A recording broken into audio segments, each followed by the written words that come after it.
Of the Nebraska Rural Radio Association. This is the Platte Valley Companies pregame show, brought to you by Platte Valley Companies, your premier provider of financial services. Live from the Logos broadcast booth, here is Zach McKinstry.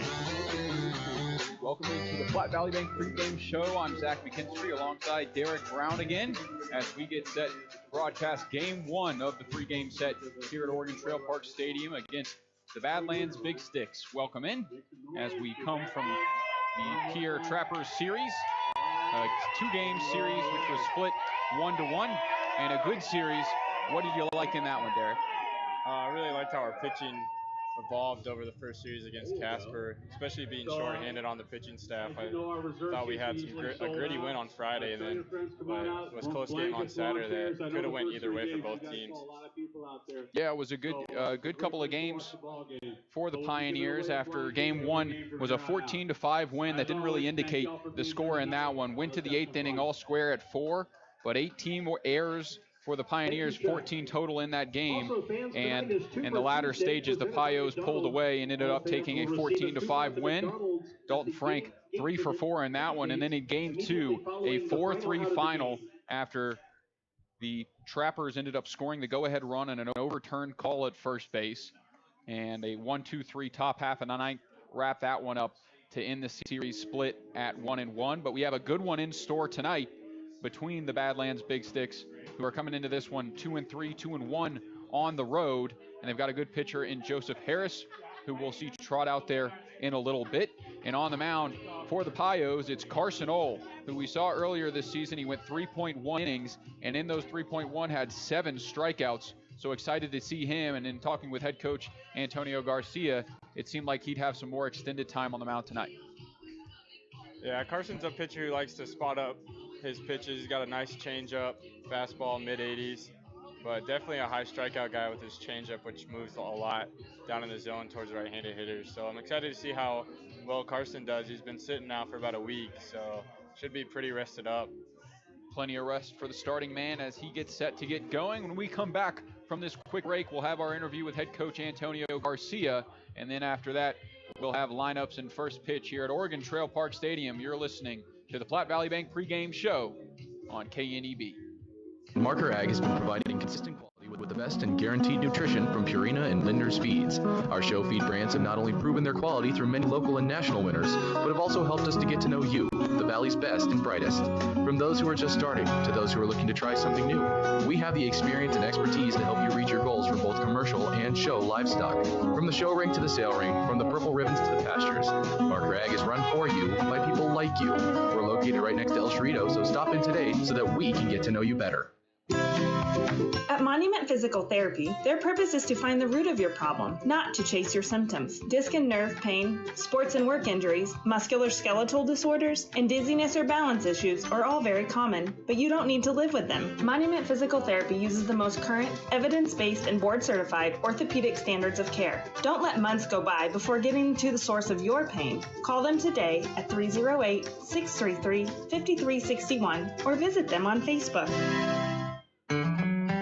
Some things have changed. Some things haven't. The same great food, breakfast, lunch, or dinner is still being served at Perkins along with yummy muffins, cookies, and pies. When you're in, be sure to ask your server how to sign up for Perkins eClub, where you can get Perkins coupons and special promotions sent to your email. You can sign up online or in your Perkins in Scottsbluff. Eat in or call in, or we will have it ready for you to pick up. Home-style cooking any way you slice it. Perkins Restaurant and Bakery, Scottsbluff. KNEB 960 AM, and now on 100.3 FM. Dooley Oil has providing great service since 1968. You can find us located at 2475 North 10th Street in Gearing. Hi, this is Brian from Dooley Oil. With springtime fast approaching, we have hydraulic, coolant, engine oil, and grease in stock. Our drip oil and blue ribbon depth comes in a variety of sizes from 2.5s to totes. Delivery available. So for all your ag, commercial lubricants, and fuel needs, trust the folks at Dooley Oil. Thank you for your patronage. Dooley Oil, committed to you. When you're ready for a home improvement project, one of the first plans you'll make is the home improvement loan. And that can be a lot of work. But at our bank, we've improved the home improvement loan. Great rates, friendly service, and quick answers, too. we're an equal housing lender. First State Bank. We're big on you. Member FDIC. Online at fsbcentral.com. I'm going to play this from my phone. A thunderstorm or tornado doesn't have to last long to wreak havoc. Once the storm is past, it doesn't mean the danger has. There could be a variety of deadly hazards left by the storm, like a down power line. There's no way to tell if a power line is energized and potentially deadly. A down power line does not have to be arcing or smoking to kill you. Stay away from it. Keep others away and call 911. For more information on how to be safe during and after severe weather, go to safeelectricity.org. Brought to you by Chimney Rock and Roosevelt Public Power Districts. Your Touchstone Energy partners. KNEB 960 AM and now on 100.3 FM. Welcome back to the Platte Valley Bank pregame show. Here's our interview with head coach Antonio Garcia. Welcome into the Platte Valley Bank pregame show. I'm Zach McKinstry here with head coach Antonio Garcia, coming off a 1-1 two-game series split against the Trappers. You finally got some more arms and more players back on the roster, so how does it feel to have a more complete roster from the first two series? Yeah, me and Trent couldn't be more excited about just having the arms and having the guys ready to go for the whole summer. We won't be seeing any position guys on the mound, so the roster's looking really good now. I'm excited to get going with this group of guys for sure. You're coming in to face a Badlands team that is sub 500 early on in this season. What do you know about them? What are you expecting today? Billy's a great coach, and they always have a great roster over there. I mean, they've made all three championships, I think, so far. They always have a good squad. They always compete. I know they were dealing with the same kind of stuff as we were with roster problems, so them being sub 500 really means nothing to me. They're going to be one of the better teams in the league. So this is a big telling series for our guys, and I'm excited. I'm excited to get after it. Yeah, and you get Carson Ohl back on the mound. With the more pitchers in the roster, can we see him go a little bit further tonight, or are we expecting another, pitch cap? Yeah, we're still working on extending him, but it will be more than last week. And as we build up, he'll continue to go longer and further in the game. So I'm excited to see him for his second outing now that he's comfortable and ready to go. A new leadoff batter in Eric Smelko. You excited to have him on the lineup? Oh, for sure. I've already met him a couple times. He's a great kid, and I'm excited to see him in the lineup. All right. Thanks, Coach. Good luck tonight. Thanks, Zach. And that was Antonio Garcia. As we'll take a quick break here and come back with starting lineups, the national anthem, and first pitch here at Oregon Trail Park Stadium. Did you know Ideal Linen and Uniform is also a full-service janitorial supply provider? You don't need to worry about finding your janitorial supplies. Ideal will keep your business stocked, saving you time and money. Ideal Linen and Uniform provides quality cleaning and industrial products, mops, soap, air freshening system, paper products, custom logo maps, cleaning supplies, even signage, and more. Call for a free quote. Ideal Linen and Uniform, locally owned and operated since 1907. 506 South Beltline, Scottsbluff. Online at ideal-linen.com or call 632-7197. Now is the time to get all your school spirit gear, and the place to get everything you need is Logos in Gering. School spirit is what they do at Logos. Whether you're a bulldog, a bearcat, or a tiger, they've got everything you need, from sweats to hats and, of course, t-shirts and sweatshirts. Need something for the entire team? Stop into Logos, and the guys will custom design it, print it, and have it ready for the game. There is no job too big or small for Logos. Logos in downtown Gering. Hi, I'm Kathy Birch from Van Newkirk Real Estate. Van Newkirk Real Estate is more than a realtor. We're your helping hand of knowledge when it comes to the investment you'll make buying that perfect home. We help you discover what's right for you and your financial situation. Whether you need commercial, residential, farm property, no one will compare to the service we're about to give you. Call one of our agents today at 632-8700 for the best real estate help possible, and we're happy to show you that service is what we sell. KNEB 960 AM. And now.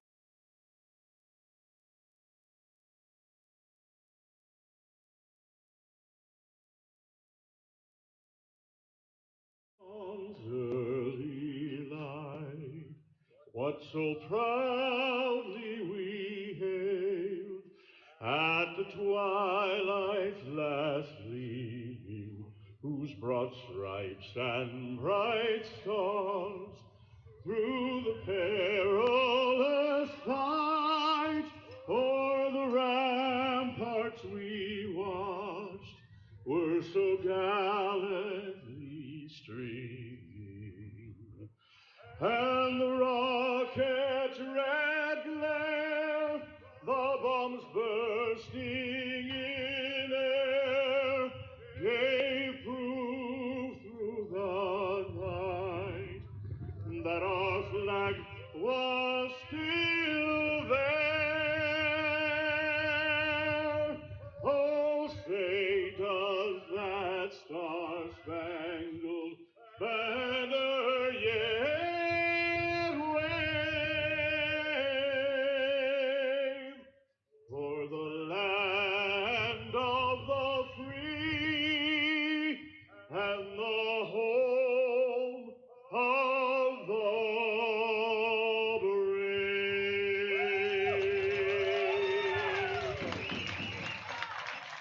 beautiful national anthem gets us started here at Oregon Trail Park Stadium as the lineups have been announced and we get set for first pitch.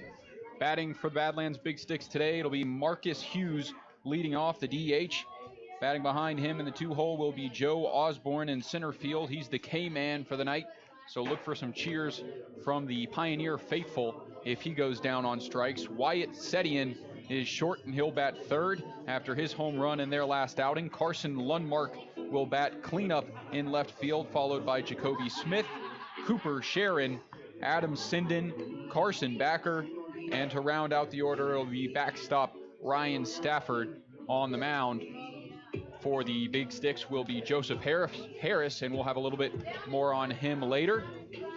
But for now, we'll go on the defensive for the Pioneers. Top of the first inning, it'll be Carson Ohl on the bump as he gets set to have his second outing of the year. Eric Smelko gets his first start of the year after joining the roster earlier today out of St. Mary's. He'll start in left field. JT Walden back in center. Nothing new there. Kip Gronholz in right as well. The third base, shortstop, second base all staying the same. It's Cade McGee, Dalton Frank, and Clay Cutter. And first base will be Brian Webb. He's had some starts there. And Michael Felton will be behind the plate to replace Jake English as Carson Ohl again gets the start on the mound. He'll warm up here. The big righty listed at 6'3", 175. Might weigh a little bit more than that, a little bit lanky. But the Grand Canyon freshman out of Simi Valley, California. First team all-conference in high school, all-county, and all-league. Having a 2.12 high school career ERA, 152 strikeouts to 23 walks in high school. That's not bad. That's what we're going to look for tonight. A lot of strikes. He's going to pound the zone, not walk many guys. He's a high strikeout Starting guy. out the inning for the Big And his Sticks. only outing in this one this season, he's played against Casper, went 3.1 innings, 2 hits allowed and a walk, allowing 2 earned runs, but 6 strikeouts on the day. As the first pitch home now to the leadoff man, misses for ball 1, and we are underway at Oregon Trail Park Stadium as Marcus Hughes digs in. The 1-0 home, this one now dribbled up the third base line, but it'll go foul at the last second before it gets to the glove of Cade McGee, and the count will even at 1. The Pioneers wearing their red jerseys with the USA font Pioneers across the chest. Meanwhile, the Badlands Big Sticks in their all grays. As Ohl will deliver this 1-1 home. This one popped up to the right side. It'll go foul out of play, and the count will move to 1-2. Derek, what are your favorite jerseys out of the 3 we've seen the Pios wear this year? Oh, the black ones for sure. I think that's our team's favorite. We win in them. They look good. And they're overall just lightweight. I mean, kind of cool. Yeah, I think the blacks are the team favorite. As the 1-2, this one now shot into left field, and it'll drop in for a base hit. The leadoff man reaches after the single from Marcus Hughes to get things going here. And Joe Osborne will try and keep things going. The K-man with nobody out here in the top of the first. Pitch looked like a changeup that just kind of Now at bat for the Big Sticks, across the plate. tonight's K-man In the middle of the zone. from Jones University, Joe Osborne. So Ohl will try again. This first pitch is now sent deep out into left center field. Ranging back is the left fielder Smelko. He'll go back to the warning track, but reel it in there on the outfield dirt before the throw into the cutoff man is made for out number 1. And that one hit hard off the bat, but didn't quite have the distance to hit that 362 sign. No, wind's blowing kind of cross stream out to left, so perfect for a right-handed hitter. Not too windy, though. It's actually a really nice night. Albany State, We've had a lot of those here at Oregon Trail Park Stadium. Most of the home games have been perfect weather. It gets a little chillier once the sun sets, but the view really is nice with the flat, open Nebraska sky as a pickoff to first base just checks on Marcus Hughes, but he's going nowhere. And with 1 out, Wyatt Setian will step in. This one now popped up over the press box near us. My goal this season is to catch one that somehow gets over the foul netting behind the plate and under the one that protects the glass up here. Yeah, at Oregon Trail Park, that'll be tough, though. Anywhere else, though, probably like Pierre had a good one you could have done it at. But this one might be a little tough. Here's the 0-1 from Ole. No, it'll be a pick off to first base again, just to keep Hughes in check.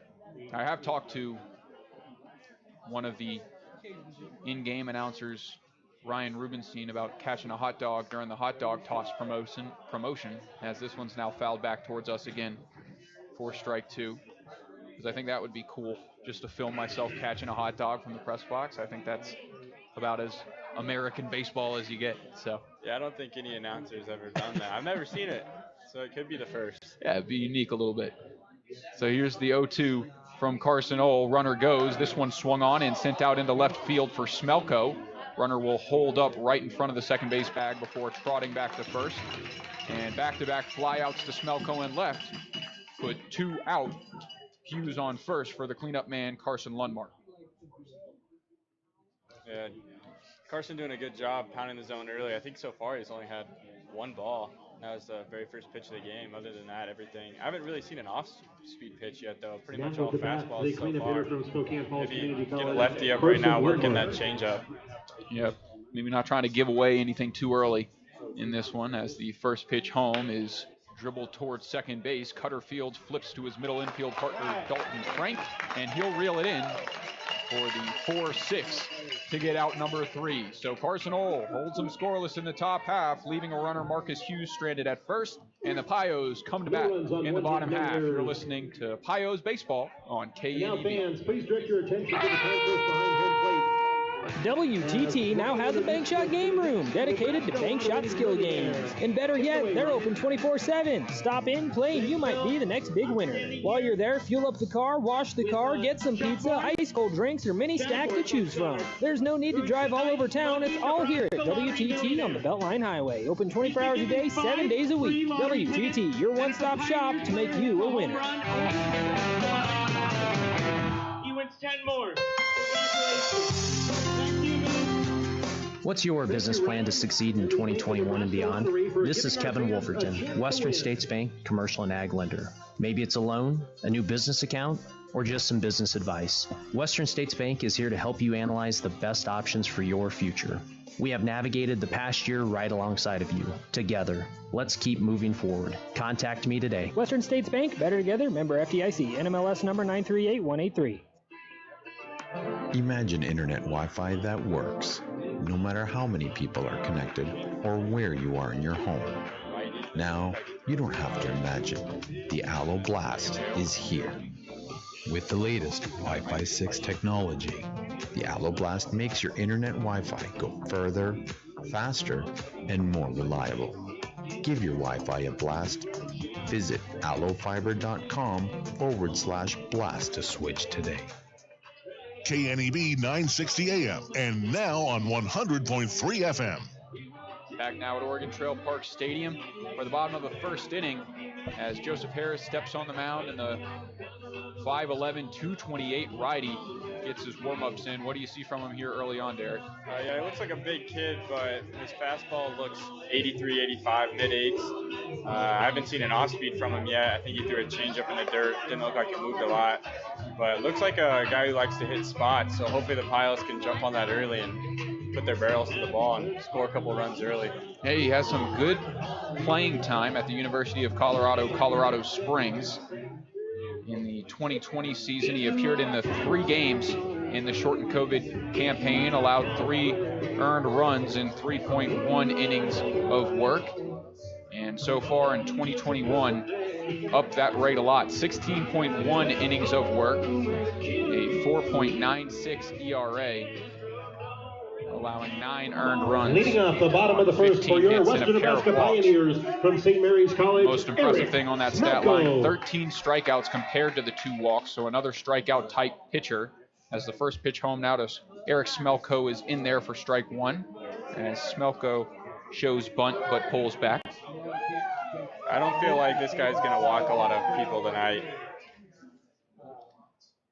This one now runs inside, and the count evens at 1-1, but that would be something that the Pios would have to adjust to after seeing a lot of bases on balls in the last series against the Trappers. Again, pitchers starting to come back for teams as the rotations start to beef up a little bit. As this 1-1 is now shot to the left side in the hot corner, but it gets over the glove of third baseman Cooper Sharon. And back-to-back leadoff singles in the top of the first and the bottom of the first. And the Pios have their leadoff man on with nobody away. That ball was rocketed at third, and third baseman, all he could do was put his head down and hope for the best, and it tipped off his glove. Yeah, he's not even third baseman. Sharon wasn't playing abnormally in and saw that rocket and still couldn't react in time. Smelko making an instant impact after he got here today. The outfielder from St. Mary's in California, from La Mesa, California. In the 2021 campaign, had a 253 average, 323 on base in 19 games started. Also had 8 RBIs as Cade McGee falls behind 0-1. Harris will pick off to first base. Keep an eye on Smelko, but he'll dive in safely. As McGee tries to bounce back from his average so far on. Had the first hit of the season here at Oregon Trail Park Stadium. Was a double in the left center gap, as this one is in the dirt. The count evens on him. But McGee, 4 for 21 so far on the season. Has 5 runs, an RBI, 5 walks, and a pair of stolen bases. The recent high school grad, soon to be freshman at Gonzaga, as now Smelko takes off, but swinging is McGee. He fouls it back. The count moves to 1-2, and Smelko will have to jog back to first. Yeah, I felt Smelko was going to take off pretty soon. He looked speedy going down the line to first, and he got a big lead over there. Yes, We'll Smelko listed Garcia does again. Listed at 5'8", 180. So yeah, definitely a tool of someone of that size. As Harris will bring the 1-2 now. This one is again blooped towards second, but it will not drop. It'll fall into the glove of Carson Backer, and that'll be out number 1 as it kind of jammed Cade McGee inside there. Yeah, I'm surprised that didn't shatter the bat, because that looked like a fastball, but jammed him on the inside on a fastball, and they couldn't do much with that pitch. It was a little late on it. Now he has to pitch. Now played for your Pioneers from Michael Felton, who's batting third tonight, catching for the Pios. Currently, out of those with enough at-bats, leads the team with a .462 average. And he has certainly been getting it done at the dish. The temporary player from Western Nebraska Community College. As this one into him again inside. That's ball 1. Looked like he was going to throw his bat to the dugout. Yeah. Thought he got hit by the pitch. Turned around, tried to get something out of it, but umpire not falling for it. The count moves to 1-0 as Smelko again leads off of first base. Harris comes home, and this 1-0 is a heavy hack from Michael Felton, but he comes up empty to even the count at 1. Felton at Western Nebraska Community College this year, a .407 average, 520 on base, and 621 slugging through 42 games. Getting it done at his community college as another pickoff, a late dive by Smelko, but he's back in easily. And we could see Mike doing a lot of the catching lately with the absence of Jake English. I think he's out for the 1-1 misses inside. Undisclosed reasons is what we have to say on the air. Yeah. Don't want to break any violations, but it's a something that was a surprise this morning, certainly, as Jake English headed back home. As this one's now shot towards shirt, double play opportunity, but the shortstop bobbles it, fires to first, but holds onto it, keeps it in his pocket, and an error from Wyatt Setian. And that'll move runners to first and second with one away for the cleanup man, JT Walden. So this is something that the Pios are a little used to. Again, in the series against the Trappers, they had 6 errors in game number 1. I think ended up with 2 in game 2. University, the cleanup hitter, that was going to be a tough double play anyway, as Mikey runs the bases pretty well. His first pitch home to Walden, that one, just missed off the plate for ball 1. But that was another hard hit ball here early on. We've seen some good exit velo through the first 3 batters as JT Walden tries to continue that streak. The center fielder who got through the first series with a phenomenal average. Now Smelko takes off for third, and it looks like Stafford behind the plate was expecting the runner on first to go and try and throw him out at second. And when he realized that Felton held on there, kind of in shock, so it allows Smelko to slide in without a throw, his first stolen base. Yeah, Smelko is jumping all the way to third, and Harris wasn't looking at him, took off. I'm surprised Mikey didn't go. But as that one will catch the outer half for strike one on Walden. The count now moves to 2-1. But do you think that's a call that's called from Antonio Garcia and it was a missed sign, or do you think Smelko did that on his own at second? I think he did it on his own just because the pitcher wasn't really looking. Walden heavy hack here, can't catch up with it. And that'll be strike three. And I guess that means that the stolen base from Smelko was called a strike. So Walden will go down on strikes here for out number 2, leaving the runners on the corners. And now it's up to Tyler Garrity to get things going. Garrity, we have seen this year. From the University of Kansas, Tyler Garrity. Soon to be freshman at the University of Kansas. The first pitch to him, shot foul out of play. Garrity with the best average on the team of those non-qualified stats. Only 1 for 2 on the season, but he has a triple and a pair of RBIs on that triple in the last game of the homestand against Casper. Pulled into third a little bit lame and has been resting as they pick off to first base. Another close play, but back end dives Felton. But glad to see him back out here so early, as again, he can be a big threat for this Pios offense.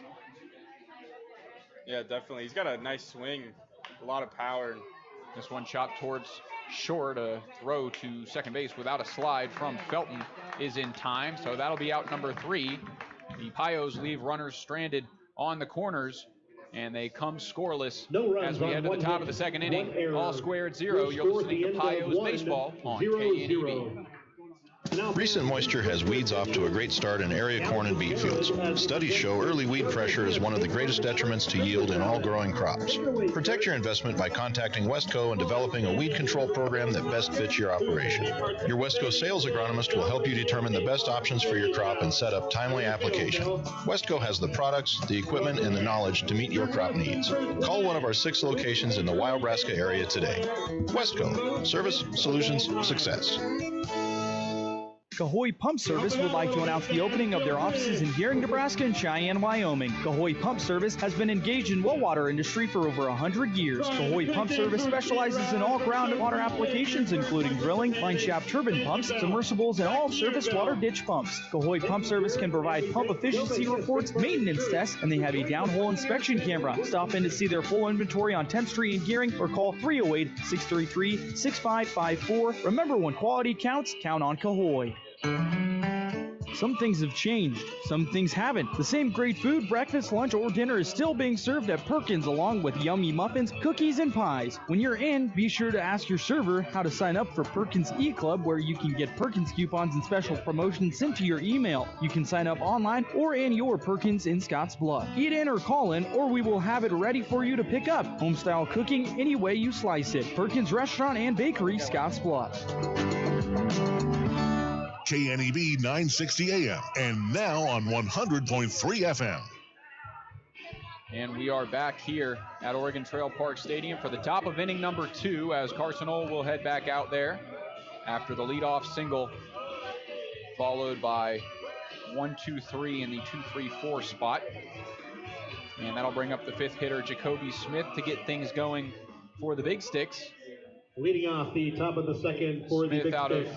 From Point University, Jacoby Smith. Landed there after playing a couple years at South Florida State College. As the first pitch to him is shot towards short, tried to field on the backhand by Dalton Frank, but this one off the back of his glove and escapes into left field. A long turn from Jacoby Smith, but he'll head back to first base content. And they're going to rule that an error, as that'll be the second error of the game. And through 3 half innings to this point, all 3 leadoff runners have reached. Yeah, that ball looked like it just rolled up that Dalton at short. Yeah, rolled up his arm. At bat for the Big Sticks from Tried to Long backhand Island it, but I think he University, could have got in front Cooper of it and Sheeran. fielded it cleanly. Yeah, it's always a tough play, especially on balls hit that hard, trying to backhand it away. As first pitch swinging now is Cooper Sharon. He comes up empty for strike one. Carson will take another ground ball here for a double play. Gotten a couple so far in this one. Pick off to first base just to keep an eye on Smith. 36 stolen base attempts. 16 stolen bases for Jacoby Smith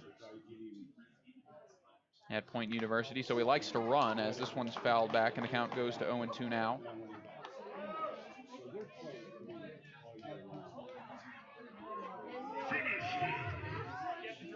Smith listed as a catcher at Point University in right field tonight, as Stafford will have that duty behind the plate. Sharon from Long Island University awaits the 0-2 pitch here from Ole, but no, it'll be another pickoff. And diving back in safely is Jacoby Smith.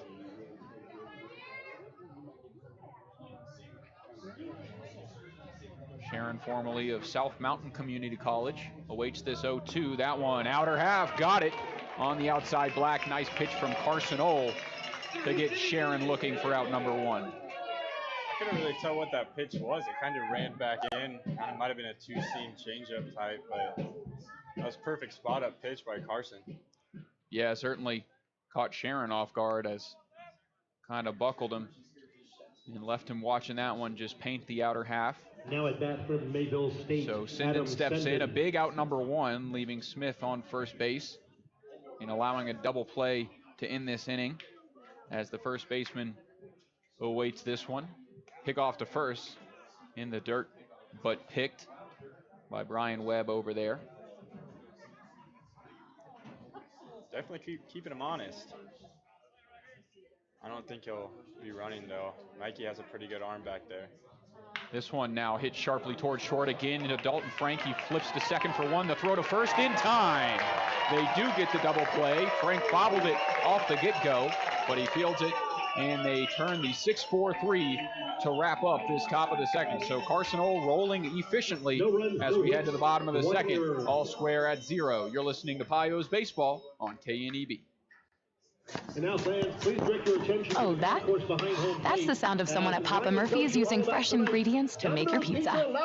And this is the sweet sound of your oven timer telling you that your home-baked Papa Murphy's pizza is done.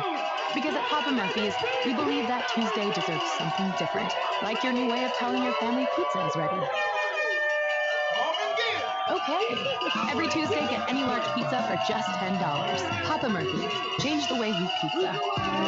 Wonderful warmer weather, sunshine, and blue skies brings new life, growth, and so much beauty along with it. The change of seasons brings so many new and different activities into our area. We will probably be seeing more outdoor enthusiasts out and about, including walkers, bikers, hikers, and runners. Add to it longer days, sun glare, spring planting, and there's a recipe for danger. Prime Metal Products and Gearing urges you to work, play, and live safely. Take time to do it right and stay safe while enjoying all the good life has to offer in the Panhandle of Nebraska. Fender bender, hailstorm, couldn't stop on the ice in time? After everyone is safe, Scottsbluff Body and Paint should be the first call you make. There isn't a better shop in the area. Our highly skilled team is experienced at performing all auto body repair and paint jobs. Stop by anytime and speak to one of our technicians, and we'll do a full inspection to show you just how little our repair services will cost you. Our work is not complete until your car is safe and you're on the road again. Call today, Scottsbluff Body and Paint, 225-6408. KNEB 960 AM and now on 100.3 FM. Bottom of the second inning set to come your way, as Dalton Frank will lead it off after turning that double play in the top half. Joseph Harris back out there after he worked out of some trouble after that error to the shortstop of the Big Sticks, Wyatt Setian. That put runners on first and third with only one out, but the strikeout to Walden and then the ground out to Tyler Garrity ended the inning, as that one misses to Frank, and the count goes 1-0. Dalton coming off a pretty good series against Pierre. In the first game, I think he tallied 2 or 3 hits. Yeah, 3 for 4 in game number 1 after coming off a rough start to his Pios career. Yeah, he's definitely got it locked in now. I think for a lot of the Pios, it took some getting used to. A lot of these guys in red shirts and haven't really played all year. Now the 2-0 is hit high and deep down the left side, but it will get pushed foul. That one landing high up onto the grass behind the left field fence, so it had home run distance for sure. That one kept going, but it couldn't stay fair. Yeah, definitely put a stick onto that one, but the wind just kept pushing it foul and pushing it foul, and hopefully now he can straighten that one out. Dalton trying to delay the Legion game going on behind left field. That ball definitely would have done it. Yeah. Only one home run hit so far here at Oregon Trail Park Stadium. It was a straightaway shot off the bat of Jake English over the batter's eye. That's 385 feet out there. As the count now moves to 3-1 on the shortstop. Here's the pitch from Harris. This one swung on and popped up out of play, and so the count will go full. Frank, to this point, 250 on the year, has 7 runs across the plate, along with an RBI, a double, 3 walks, and 3 stolen bases. Also has a 9 ERA on the mound, but that was only when necessary. As Harris brings this 3-2. Check swing, not a full swing, I should say. It's shot out to the right side towards the Big Sticks dugout. Foul, so we'll get to see another payoff pitch. Yeah, I don't think we'll be seeing Dalton on the mound anytime soon. At least that, hopefully. Hopefully we got enough pitchers now. Nothing against Dalton, but fingers crossed his pitching career is done with the Pios. This one now shot out to right field, and that's going to go over the head of the right fielder and right off the warning track and off the wall. Frank will take a look and pull into second base without a slide. He'll have a leadoff double here, as that one was sent well over the head of Jacoby Smith. That's really nice opposite field hitting by Dalton Frank. Yeah, as the right fielder was playing a little bit in. Yeah, he pulled one earlier, so the right fielder seemed like he moved in and then put it right over his head for a leadoff double. But now the Pios, unlike we did on Saturday, we couldn't get runners home in scoring position when we had it. So that's something we need to work on this game. And it at the plate for your Pios from the Southwestern Community College, couldn't get him in, so let's see if we can get Dalton in this inning and take an early lead. Corners playing back on Kip Gronholz. We'll see if he'll try and lay one down. At least not here, as the first pitch to him misses inside for ball 1. Again, through the 4 half innings we've seen, all 4 leadoff men have reached base. None of them have scored yet, but Frank trying to be the first to change that. This 1-0 misses, and a hitter's count for Gronholz, who's had a pretty good season at the dish. Listed at 263 after a slower day last time out against the Trappers, but has 5 RBIs, a pair of doubles, and 3 stolen bags. Ooh, a big jump from Frank, but he left a little bit earlier, causing him to hesitate and kind of go back to the bag, as this one misses inside 3-0. They tried to read the pitcher there. He had it read. He just kind of had that alert go off in his brain at the last second to pull back to the bag. This time he'll a little fake steal as the 3-0 crosses the plate. The count goes to 3-1 now on the 7-hole hitter. I think he's just trying to juke us up here. Yeah. He sees you sitting here. And he's messing with your head after your clay cutter performance against the Trappers. Yeah. So here's the 3-1. No, a pickoff move. No one covering the bag. And Harris will step back on the rubber. Another one of those pitchers that wastes no time up there. Comes set quickly and delivers home quickly. As here's the 3-1. That one catches the zone 2. Gronholz wanted to toss the bat and head to first, but instead the count will go full with no outs here in the bottom of the second. That pitch looked like it kind of ran out, tailed out. Kind of like a cutter, but definitely wasn't a slider or anything. But Kip didn't like that one. Gronholz We'll have to see another pitch. This 3-2. That one, rings him up. Called strike 3 as Gronholz again thought it was ball 4.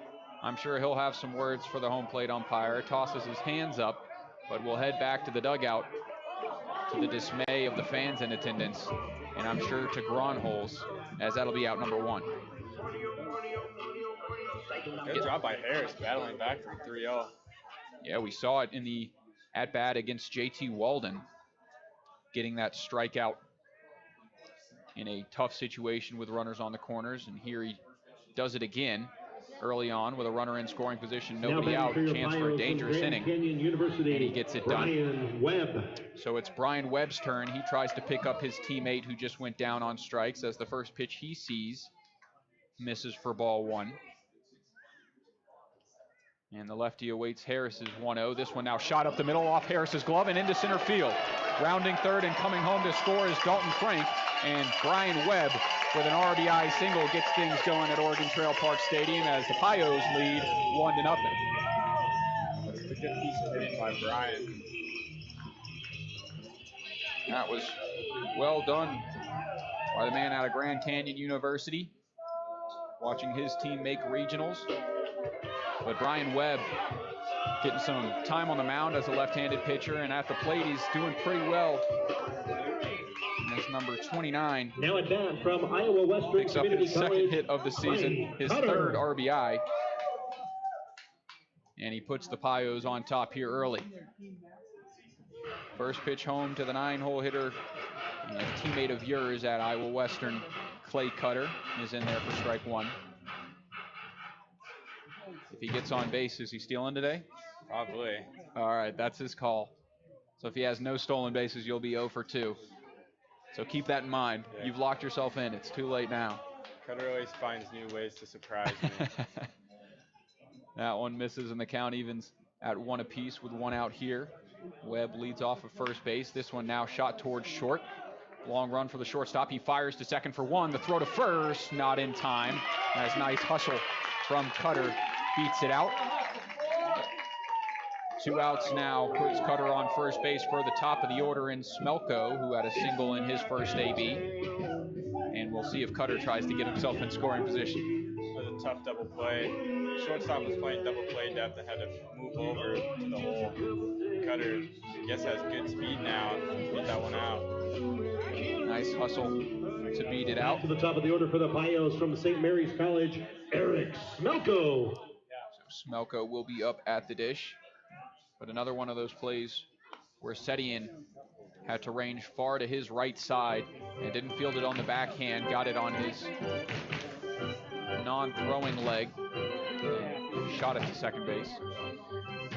And Cutter, I think Cutter realizes this pitcher's not the fastest to the mound, so I think we'll probably see a Clay Cutter steal. Oh, he thought about it there, the pickoff, but not in time. Caught him leaning, but he had to dive back at the last second. I would have called that too. That was a good pickoff move too. Good throw. Cutter probably just snuck his hand in there. We'll see if Cutter shies off or if he tries to go again, as Harris will pick off again. Not in time. A lot less close there. But on the mound now, are you thinking you're trying to mix up your speed to the plate, your usual routine to try and mess with the runner? Yeah, if I was a catcher, I mean, it'd be hard with this because he had a 2-1 count, but if it was like 0-1, 0-2, I probably would have pitched out, try and catch Cutter off, but that pitch really didn't look any different. I mean, still probably like a 1-5 to the mound, or to the plate, which usually you want to be like 1-3. I think Cutter read that, and I think Cutter's probably going to go on this pitch no matter what, since it's 3-1. This one runs inside, and I think that makes the count 2-2. 2-1, actually. Our scoreboard operator is asleep in the other press box. We've had too many pickoffs. I thought it was 3-1. That's why I thought Cutter was going to steal. I was like, there's 3-ball count if it's a ball. So here comes the 2-1. Cutter will not go. This one now driven high out to left field, but foul. And so the count will go 2-2 on Smelko. Got a lot of pickoff moves. This at-bat's been a long at-bat. We saw one in the MLB the other night. I'm a big Cardinals fan. My dad being from St. Louis, I kind of grew up into it, but a 14 pitch at bat, and that one followed by a Chris Taylor bases clearing double. Just goes to show you work at bats like that, you're eventually going to force yourself into a walk and making that pitcher work. He's going to have to come over to the plate at some point. Those are always frustrating. This one now slapped towards third. Can't be fielded on the backhand. The throw across the infield, way short hop, and that's going to allow Cutter to move up to third base as he tried to take second. Good base running by Cutter to go first and third. I mean, that throw looked a little, kind of like three hop there. Yeah. It looked like a very strong throw. I think that shows the thickness of the grass here at Oregon Trail Park Stadium, as the throw didn't have much heat on it to begin with, but as soon as it hit the grass, it just died there and basically rolled to first. Yeah, compared to Pierre, this play, the Oregon Trail Park the grass is super thick. It dies really easy. As the first pitch home now to Cade McGee, misses low for ball one. Again, the Pios have runners on the corners. It's Cutter on third after he was ready to steal second base, and once Sharon had it at third and short hopped his first baseman, Cutter with the heads up base running play to take third. Let's see if Smelko takes off for second now. Looks a little speedier than Cutter. Not very shy on the base paths early here tonight, as Smelko has his stolen base already. Here's the 2-0 now to McGee. This one, another heavy hack coming up empty is McGee as the count moves to 2-1. But if there's a time to do it, it's on that 2-0 pitch. Yeah, that was a big heavy swing on a 2-0. If he would have got contact with that, I wonder how far that one would have gone. Definitely stopped the Legion game on that one. The 2-1, that one misses inside, so we'll have another hitter's count here, and perhaps another daddy hack from Cade McGee, who really is just looking for a lightning strike to get this offense going. Under 200 on the year, but doesn't indicate his talent levels. 5 walks, pair of stolen bases, and 5 times he's crossed the plate so far in this young season. He'll have the 3-1 here from Harris. This one runs inside. It'll load the bases here with 2 outs. And Michael Felton up at the dish, trying to keep things moving. Felton, who reached on the error by shortstop Wyatt Setian in the first inning. Something we're not going to see often from Harris. A lot of 3-1 walks, 4-1. It's going to be more 0-2, 1-2, maybe a full count here and there, but surprising. Now batting from Western Nebraska Community College, it's going to be a tough spot to battle back from. 2 outs, he only needs the 1 to get out of the jam. But he has to do it against Felton, who's been hot as of late. Felton tips this one, but ends up pulling his head and turning towards the Pios dugout at the end of that swing. That's a big swing too. I think he's trying to clear the bases with that one. Maybe even score himself. Center fielder Osborne taking a couple steps to the right of the second base bag. As the 0-1 home, this one shot to the right side, foul into the screen in front of the Badlands dugout. So quickly behind 0-2 is Felton, and Harris looking for a big put-out pitch here to get out of this jam. The last pitch was an off-speed, which I could tell that one. I haven't been able to tell many of the other ones, but that one, I could definitely tell the movement on that.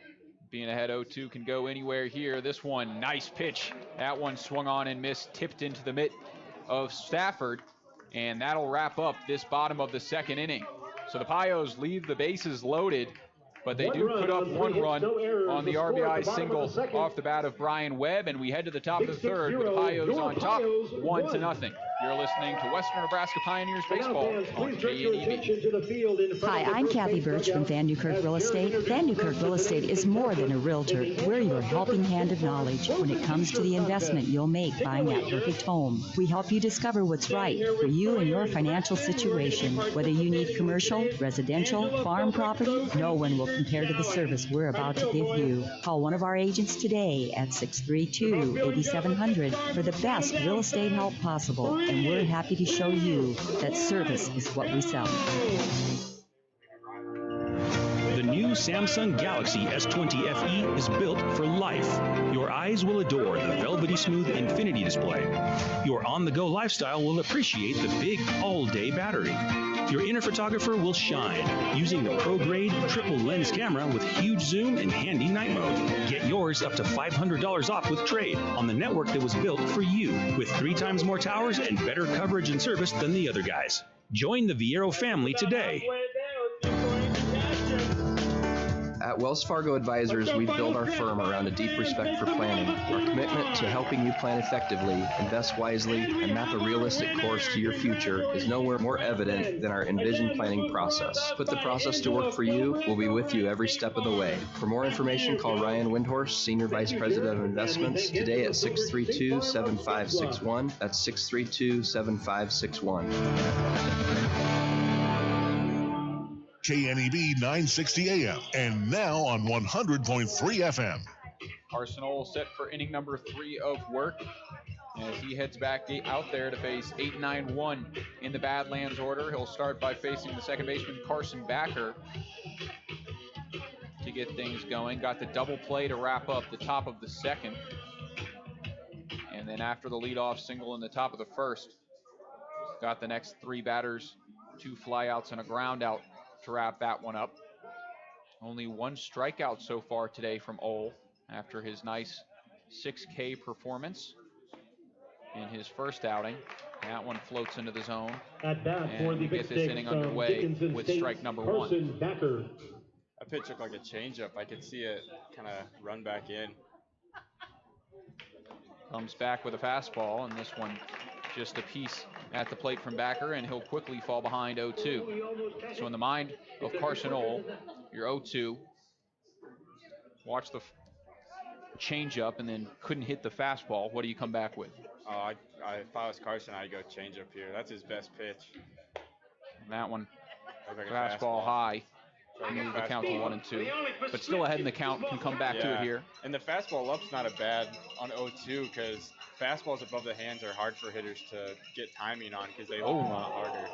And that looked like it slipped out of the hand of Carson Ohl, and that one sailed up high and off the helmet of Carson Backer, so he will reach base. And not the pitch you want ahead in the count 1-2, but he'll have to battle back with the leadoff man reaching again. Yeah, that kind of looked like it just slipped out of his hand. But hopefully he can keep doing what he's been doing and getting ground balls and get another double play here. At the plate from Cal Poly State, pitching a lot more to Ryan contact Stafford. than he did in his first outing. As the 9-hole hitter Ryan Stafford rounds out the order, hacks this one towards the Pios dugout. Look out. I think that hit the top of the dugout cement and shot back onto the field, but that could have been dangerous. He smashed that ball, and all the Pios players ducking and now laughing. But the danger of those dug-in dugouts as they pick off to first base and a scramble from Backer to get in safely. Yeah, we had those at school, and literally like the first home series, there's a foul ball into our dugout and smoked one of our players in the head. But 0-1. This one popped up on the infield. Ranging back is second baseman Clay Cutter, and he'll pull it in for out number 1. A nice bounce back at bat from Carson Ohl for the first out. But yeah, and even if it misses somebody and hits that back wall, it could be playing pinball in the dugout, so you never know. Hopefully it doesn't hit the PB&Js. I haven't ate yet. They're downstairs. You getting peckish? Yeah. I'm getting now hungry. at bat from Mayville State. Can't wait for the dominoes after the game. Again. Locking in for that. For the 4th time this year. Dominoes. Pick off to first base as diving back safely is Backer. It's top of the order in Marcus Hughes here in this third. That one on the outer half. Nice location to get Hughes behind 0-1. Fastball on the outer half. Looks like it just tipped the corner. Might have been even a little outside, but generous call. See if he can try and hit that spot again. Taking his time and now delivering this 0-1, and this one in the dirt. Bounces to even the count at 1 on the DH. Hughes out of Mayville State University. The Comets. Originally from Thompson, North Dakota, as the righty awaits this 1-1.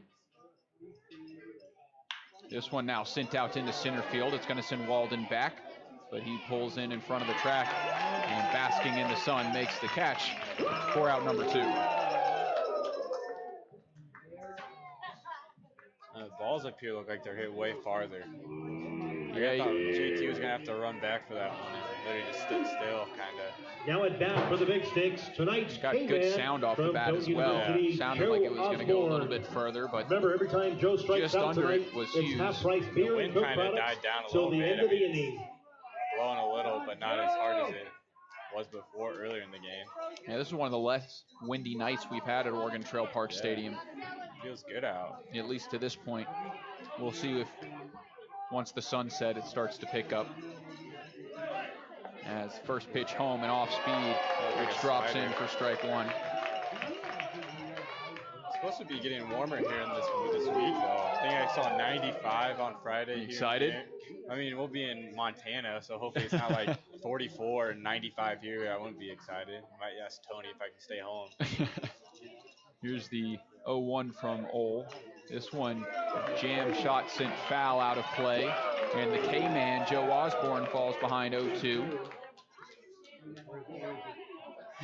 Fans hoping for a strikeout here. 2 outs. Runner on first is Carson Backer. As Carson Ole will pick off to first again. Getting Backer nice and dirty over there. But yeah, Montana, well, they were getting snow like a month ago. Yeah, so. I know. The 0-2, this one too high. I'm going to be mad if it's like 95 here and we go there and I got to wear a sweatshirt and freeze. How do you think I feel? Going to school in Columbia, South Carolina, it's like 95, 100 there. As this 1-2 is now popped up towards short. Ranging out is Dalton Frank, and he'll reel it in the outfield grass. Nice read by the shortstop out of Florida Atlantic University for out number 3. So again, the Badlands Big Sticks get their leadoff man on, and again, Carson Ole shuts him down. So they will go scoreless here in the top of the 3rd. We head to the bottom half as your Pios lead by a score of 1-0. You're listening to Western Nebraska Pioneers Baseball on KNEB. Hi, Larry from Russell's Automotive. When it comes to your vehicle's brakes, just okay is not good enough. Russell's Automotive are brake experts. With a combined 73 years experience, we know brakes. On all brake services, we give you a lifetime nationwide warranty. Russell's uses only quality brake parts installed by ASE certified technicians. If your brakes don't feel or sound right, call us for a free 14-point brake inspection. Call Russell's Automotive at 635-4065. That's 635-4065 for your free brake system inspection. You can take the trailer out of Texas, but you can't take the Texas out of the trailer. PJ Trailers are built in Texas with the same attention to detail to hold up to the hard-working professional using them. Ryan's Welding and Trailer Sales in Scottsbluff is your authorized PJ Trailer dealer with a wide variety of sizes. ATV trailers, car haulers, equipment trailers, tilt deck, and gooseneck trailers. Ryan's is also a full-service welding shop. Stop by 1110 Avenue B in Scottsbluff or call 308-575-0710.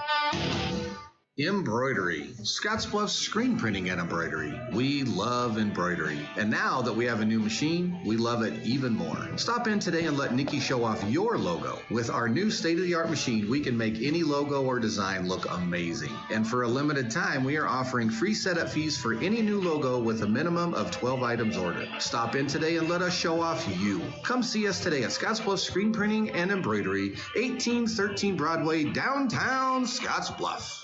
KNEB 960 AM and now on 100.3 FM. The bottom of the 3rd for your JT Walden leads off this bottom of the 3rd. The Pioneers lead 1-0 as the first pitch home catches the outer half, strike 1.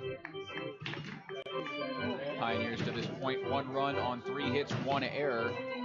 Meanwhile, the visiting Badlands Big Sticks yet to put up a run on 1 hit and a pair of errors.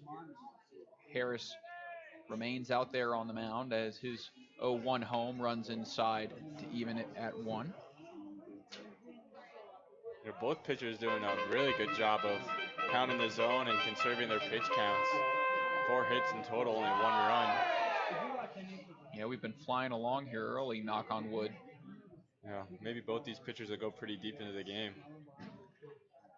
As the 1-1 from Harris, that one off the plate moves the count to 2-1. So far on the season, it's been Josh Tucker who leads the team in innings pitched, has 8 with 13 strikeouts. As I'm sure we'll see him sometime this series as the 2-1 home. This one now popped deep out to left field. Ranging back is the left fielder towards the track, and he'll leap and reel it in, reaching over that left field wall, robbing JT Walden of at least extra bases and possibly a home run. What a play by Carson Lundmark. He tracked that ball really well. He had it the whole way. He jumped up right at the last second. It looked like he smacked his face on the orange or yellow tubing out there. Hopefully he's okay, but what a catch. Yeah, it was a strong route to the ball. He had it perfectly played, and once he got to the spot, he kind of leaped around and adjusted in the air to bring that one in over the fence. Tyler Garrity. Stealing what would be the second home run of the season for the Pioneers. As the first pitch to Tyler Garrity catches the inner half for strike one. Would have been opposite field too.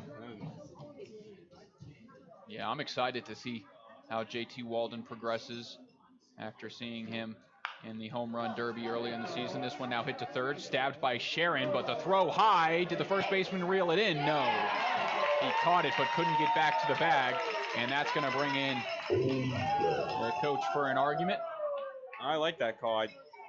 I think Ty beat it out before the first baseman came back down on the base. And I'm glad he saw it too, because I saw it and I thought he was safe. Ruled a hit regardless. Good hustle either way by Ty. I mean, I don't know how well he'd be able to run after. And perhaps a conversation. Let's hope we don't see an overruling like we did in the last one out against the Trappers, and a quicker conversation this time. Yeah, I don't think the home plate umpire would anything would do it. He's safe. Get on with the game. These umpires look like they like to move a little faster. Cooper Sharon at third base made a nice play stabbing it, Pios, but I think on the run, having to pull out of the glove that quickly, the throw was just a wild one, and it brought Sinden well off the bag. This one now popped deep out into the left field, and again, it's going to send Lundmark back, and again, he'll catch it at the track as the Pioneers need to hit the weight room is what needs to happen. Yes. A couple of feet short on 2 of the at-bats here in this one. Well, that's the second ball Dalton's poked out there. Well, 3 balls have gone to the warning track, at least for him.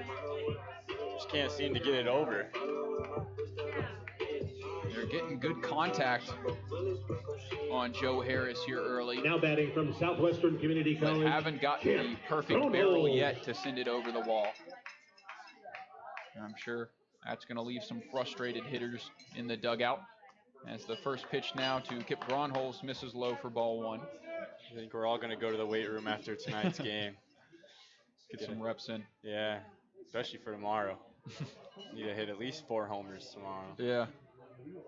Are you looking to try and get an at-bat this year? No, that'd be ugly. That would be ugly. When was your last at-bat? High school? I guess I hit in, like, we did like a Halloween game, like off the pitching machine in school, and like everybody hit. So I guess I hit like off a pitching machine. That's the last time. So probably like October of last year. Like my last like live AB was probably high school. The 2-0 fouled on top of the Badlands dugout as the count moves to 2-1 on Gronholz. Did you at least hit well in that game? And the Halloween game? Yeah, I got 2 hits. There you go. I was like 2 for 6. What was the costume? I was a pickle. Maybe that was the good luck charm. Yeah, it was pretty hard to swing in that thing though.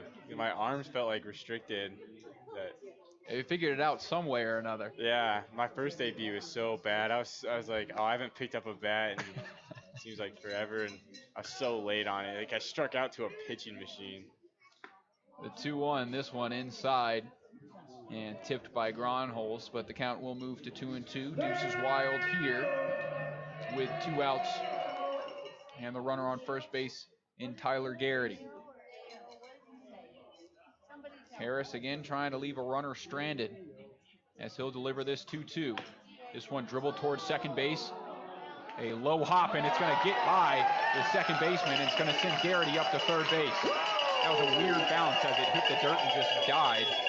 And second baseman Carson Backer didn't have his glove all the way on the dirt, hit the heel of the glove, and got away. Garrity heads up, saw that second baseman was taking a while to get to that ball and took third. Now we got runners on the corner again. Yeah, I agree. I think if there was a little more effort by Backer there to get to that ball, Garrity probably doesn't advance to third base as it didn't scoot that far away from him. A good hustle by the DH tonight, Tyler Garrity. Now batting runners on the corners with two outs again. Webb. The man with the RBI single in this one, Brian Webb. First pitch home, that one will catch the bottom of the zone for strike one.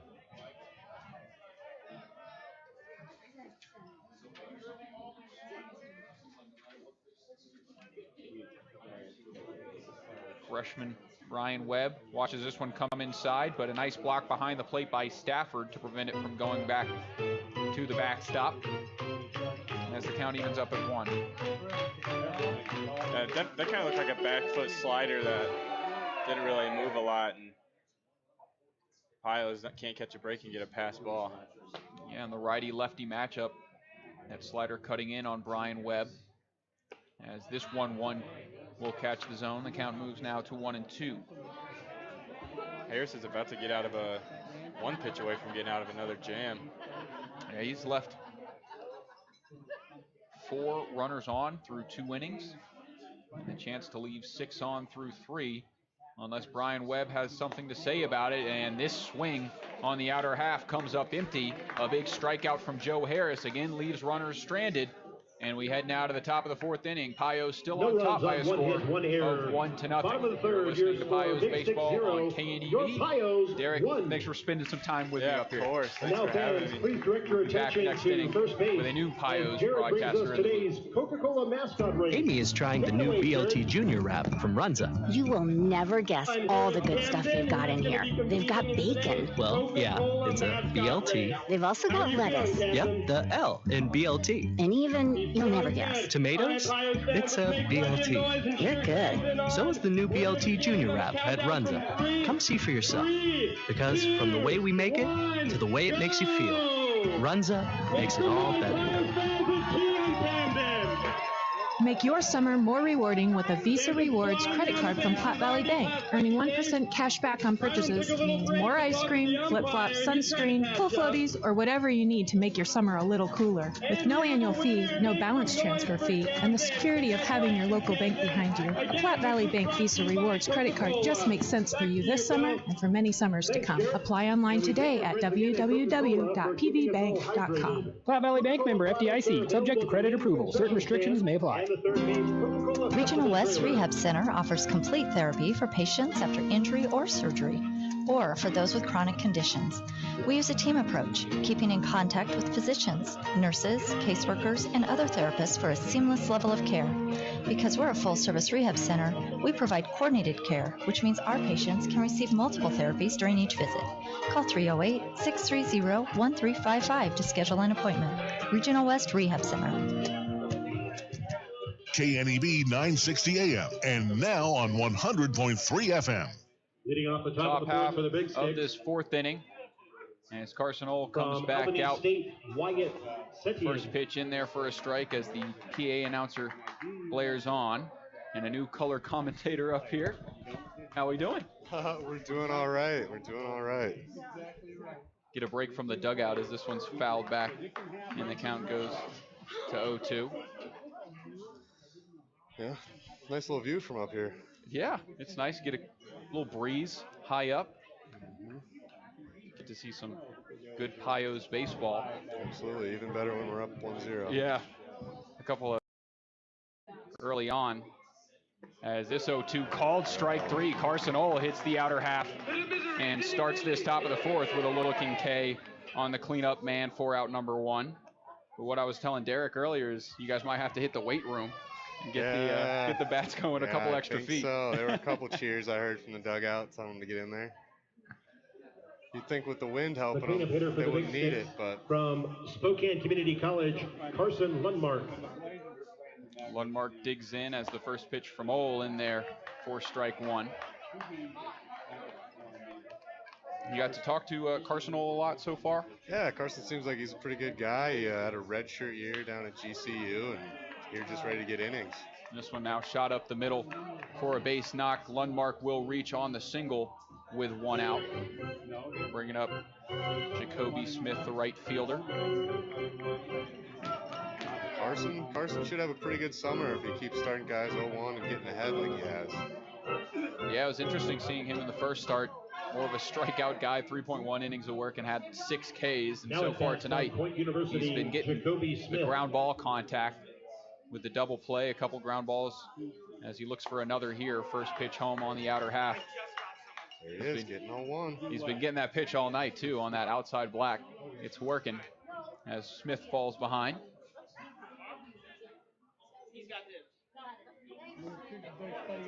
And that one catches the zone, too.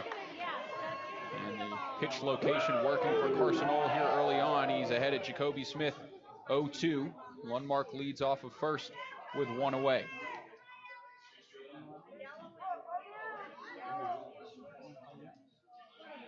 Pickoff to first base keeps Lundmark diving back safely. Yeah, we were told these guys would run, so they're definitely trying to manage the run game today. We've seen a lot of action on the base path so far. Eric Smelko trying to take advantage as this one's now shot to the right side foul, and the count will remain 0-2 on the right fielder out of Point University.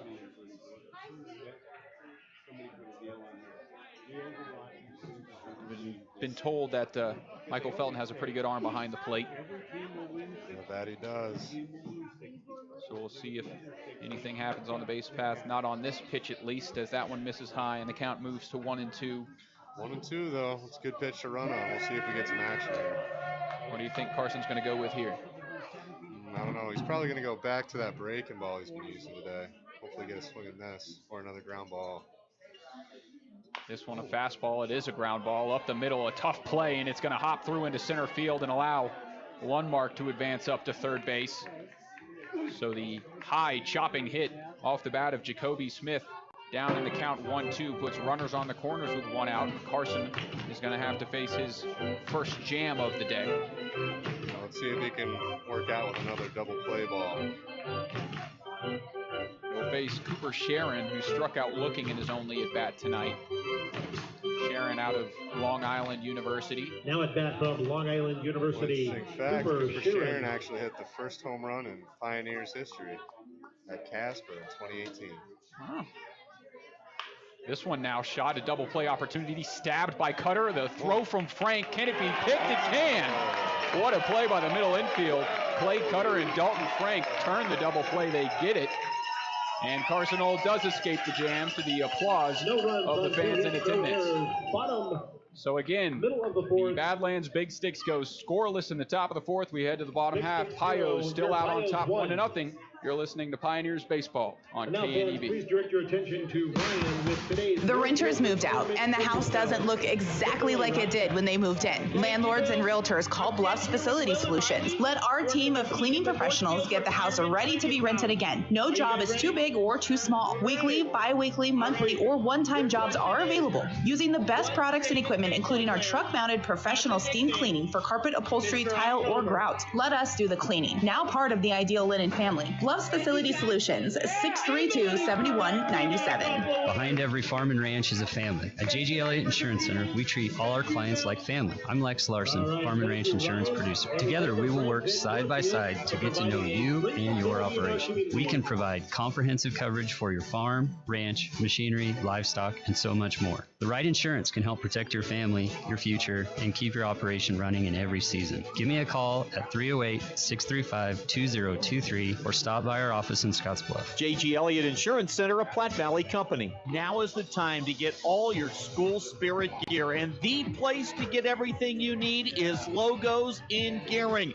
School spirit is what they do at Logos. Whether you're a bulldog, a bearcat, or a tiger, they've got everything you need, from sweats to hats and, of course, T-shirts and sweatshirts. Need something for the entire team? Stop into Logos, and the guys will custom design it, print it, and have it ready for the game. There is no job job, too big or small, for Logos. Logos in downtown Gering. KNEB 960 AM and now on 100.3 FM.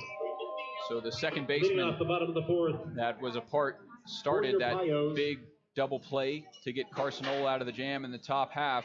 It's Clay Cutter to lead us off in this bottom half of the fourth inning. First pitch to him, misses for a ball. Back again with Teddy Brocksterman, the veteran of the team, been here since the inaugural year when you won the championship, with head coach Antonio Garcia on the team.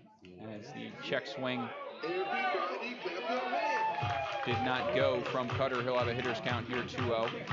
But how do you like this group of guys, especially with Antonio as the head coach? Yeah, it's a really great group of guys. I think Tony fits into the head guy spot really well. I think regardless of how his career played out, he would ended up being a head coach somewhere anyway. Cutter now bloops this one into right field, and it stays fair as a bloop single leads us off here in the bottom of the fourth inning, something you wouldn't have seen in the Pierre Trapper series. In game 2 of that series, they didn't have a painted right field line, which was new to me. I've never seen that either. Certainly interesting. But Cutter gets things started, and it'll be back to the top of the order for the Pios here. At the plate for your Pios, back to the top of the order from St. Mary's College, but it's Eric Smelko, who's reached twice, once on the single and on an error. We'll watch the first pitch to him, miss for ball 1. Not a bad first day in Gering for Smelko. Yeah, coming in hot. Gets here today out of St. Mary's in California, and instantly starts off the bottom of the first with a single. It gets a stolen base, catching the catcher napping. And ahead in the count here, this one misses off the plate. He'll have a hitter's count. He'll be ahead 2-0 as Cutter leads off at first. So you've been a part of the Pioneers for, 3 of the 4 years now. Yeah. Last year playing in the Northwoods League, is that correct? Yeah, I did a little temp contract out there. A couple guys were joking around that I could graduate from the Pioneers. This one now shot out to center field. Smelko has to dive back in. Safe. His foot's still on the bag. Some conversation as the first baseman. I think Smelko was trying to sell it to the field umpire, who was a tough angle. Now the home plate umpire is going to have a conversation. We'll see if it's overturned for the double play. We saw that in the Trapper series, and it is.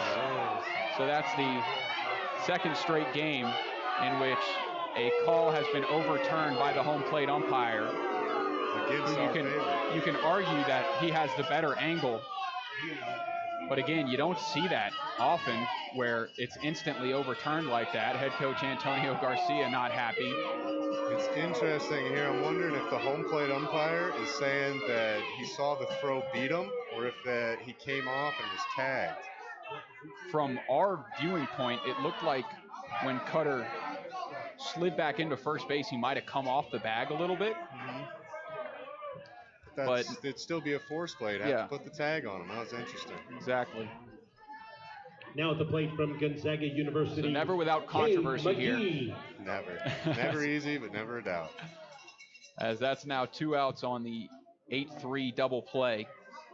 A well-struck ball off the bat of Smelko, too. It was just right at center fielder Joe Osborne. And it'll bring up Cade McGee as he tries to get his bat going. Walked in his last plate appearance, as his 1-0 is a breaking ball shot out into left field, and McGee will answer with a base knock. How is it with him on the team, getting to tease him, being the recent high school graduate? Yeah, it's always fun having the young guys around, getting to coach them up a little bit, show them what they're going to deal with when they get to their school. It's also cool because we got guys like JT who are going to be at Gonzaga with him, and get to know each other a little bit before they get out there. Get the opportunity to get some chemistry before heading out there. Community College, Gonzaga with their Felton. Very good baseball program, top 20 in the country, 2 seed in their regional. Tough regional battle, though. They'll have to play LSU in the Eugene regional and at the University of Oregon. This one now shot up the middle, again tipped off the glove, fielded on the backhand, but loose, and it'll drop in. It'll likely be ruled an infield hit off the bat of Michael Felton as he keeps his hot season going. We have a 3 Michaels on the team now. We're trying to figure out a nickname for one of them. Mikey might get Mr. Automatic the way he hit. Yeah, and he had an unbelievable season at Western Nebraska Community College, batting .407 on the season in 42 games. Now the Pios cleanup and he's hitter really carried it over into this Gonzaga season as well. University, J.T. Walden. So JT steps up, probably a little frustrated after a robbed home run in his last at-bat. Certainly would have been close. It was right on the edge of that yellow line out there. 320 in left field. As the 1-0, or excuse me, first pitch home to Walden misses outside for ball 1.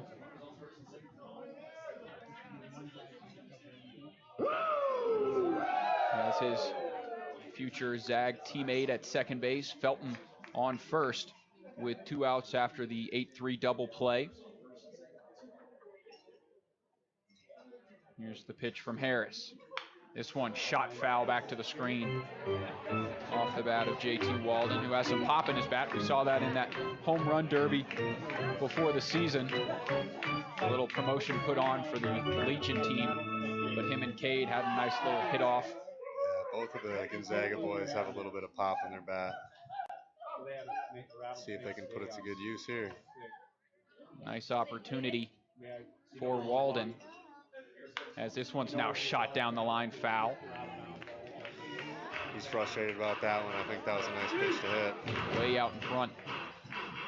Couldn't hold back. As Joe Harris has done a good job in this one of stranding runners on base. He's left 2 runners on base in every inning so far and has 2 more on with 2 out here. JT Walden trying to end that streak. Shortstop Setian holding the runner on. And time called by Walden, so everyone will reset. So you excited to come back to Gering for this summer? Yeah, I'm really excited to be back. You know, got a couple of years under my belt, know the league a little bit more, and happy to be here and be a little bit of a mentor to some younger guys, help them with the mental side of the game. This 1-2 now sent into the right center gap. It drops in.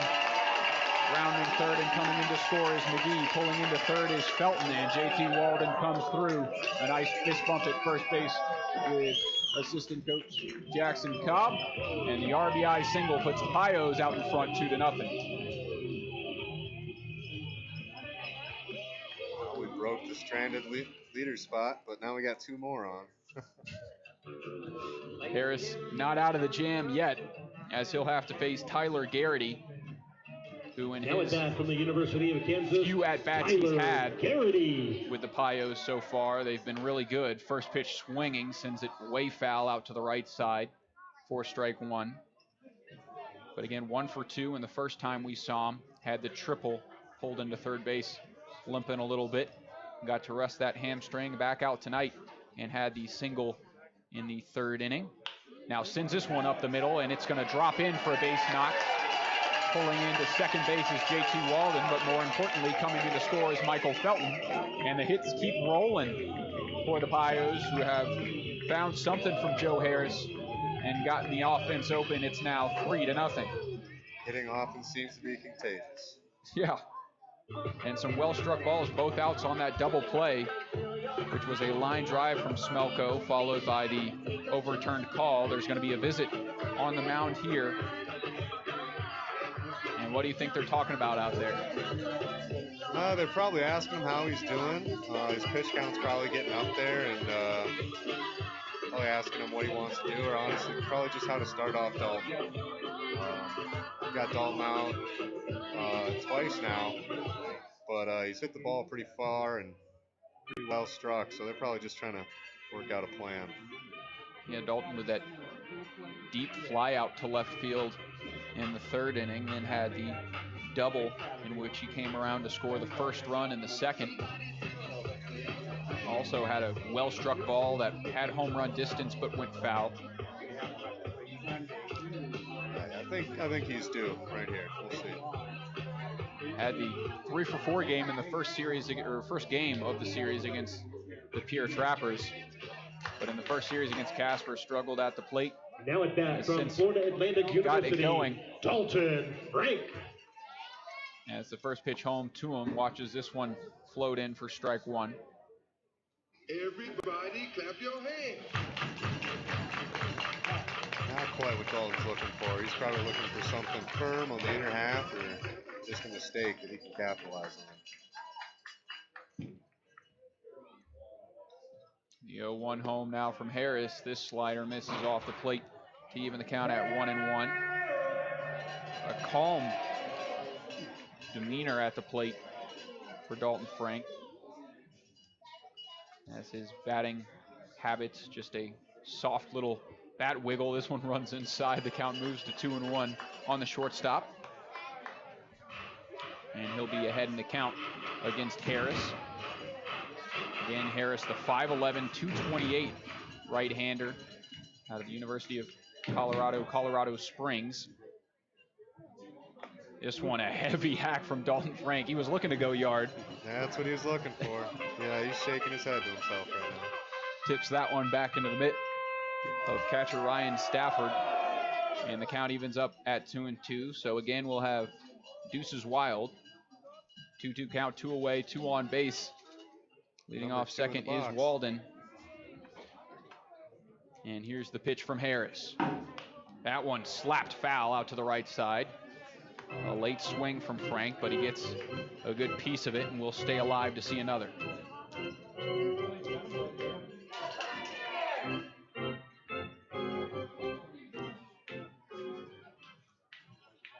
Pios lead 3-0. Dalton Frank trying to increase that lead. This one in the dirt, and the count will go full, so the runners are going to get a head start at first and second. And Dalton Frank will see a payoff pitch here. I wonder if he'll go back to the slider, even though he's waved at those and watched him in the dirt both times. The righty Harris sends this one, but it will be chopped foul. Nice hands over there at third base as a bobble, but reeled in by Tony Garcia. Getting some cheers from the dugout, I'm sure. Yeah, I think some of the guys are keeping track of his record on balls that he gets over there. All right. He'll have a little fielding percentage by the end of the year. Yeah, all right. He's done pretty well so far. So here's another payoff pitch. The 3-2 runners go. Just tipped. As Frank barely gets a piece of it. But again, we'll have another 3-2. On deck is Kip Gronholz, who's reached on an error and struck out in 2 ABs tonight. Pios 9 hits already in this one. As we are not even out of this 4th inning. An offensive explosion. As it's good to start seeing some hits from the offense and not just walks from all these teams with pitchers coming in late. The 3-2 home, this one waited on by Frank, but an easy play as the third baseman fields it and taps on the bag. So that wraps up this bottom of the 4th inning. Pioneers pick up 2 more on an RBI single from JT Walden. And we head now to the top of the 5th. Pios out in front, 3-0. You're listening to Pioneers Baseball on KNEB. Hi, I'm Austin Dillon, Fleet Manager at Fremont Ford in Scottsbluff, Nebraska. I encourage all farmers, ranchers, and business owners to get in touch with me if you are looking for a new vehicle. We have specific programs through Ford that can save you a drastic amount of money on your new purchase. It would be my pleasure to discuss these savings with you. There's no better time to purchase a new work truck or personal vehicle than right now. Please get in touch with me by calling the dealership at 308-635-3701. I look forward to helping you on your new purchase. Spring has sprung, and High Plains Spas and Recreation remind you that it's time to de-winterize your boats and RVs. The professionals at High Plains Spas and Recreation not only de-winterize your system, that's flushing the antifreeze, protecting your plumbing in your RV and the cooling system in boats, but they can repair and service all the systems, including the electrical, EC, and heating and plumbing, to ensure that your boat or RV is ready to go when you are. High Plains Spas and Recreation, open 9 to 5, Monday through Friday, 1725 East Overland, Scottsbluff. Agriculture growing season is almost here. It's time to ensure your irrigation, center pivots, and pumps operate at 100% efficiency with no lubrication-related failures. Hydrotech Center Pivot Grease provides protections for your pivot gearboxes for up to 6 years. And Hydrotech's irrigation pump drip oil offers unmatched pump protection while keeping your water supplies clean. Preventative maintenance using Hydrotech's greases and oils can help you have a great growing season. Call Hydrotech today at 308-635-8162 or visit hydrotexoil.com. And as always, shipping is free. KNEB 960 AM and now on 100.3 FM.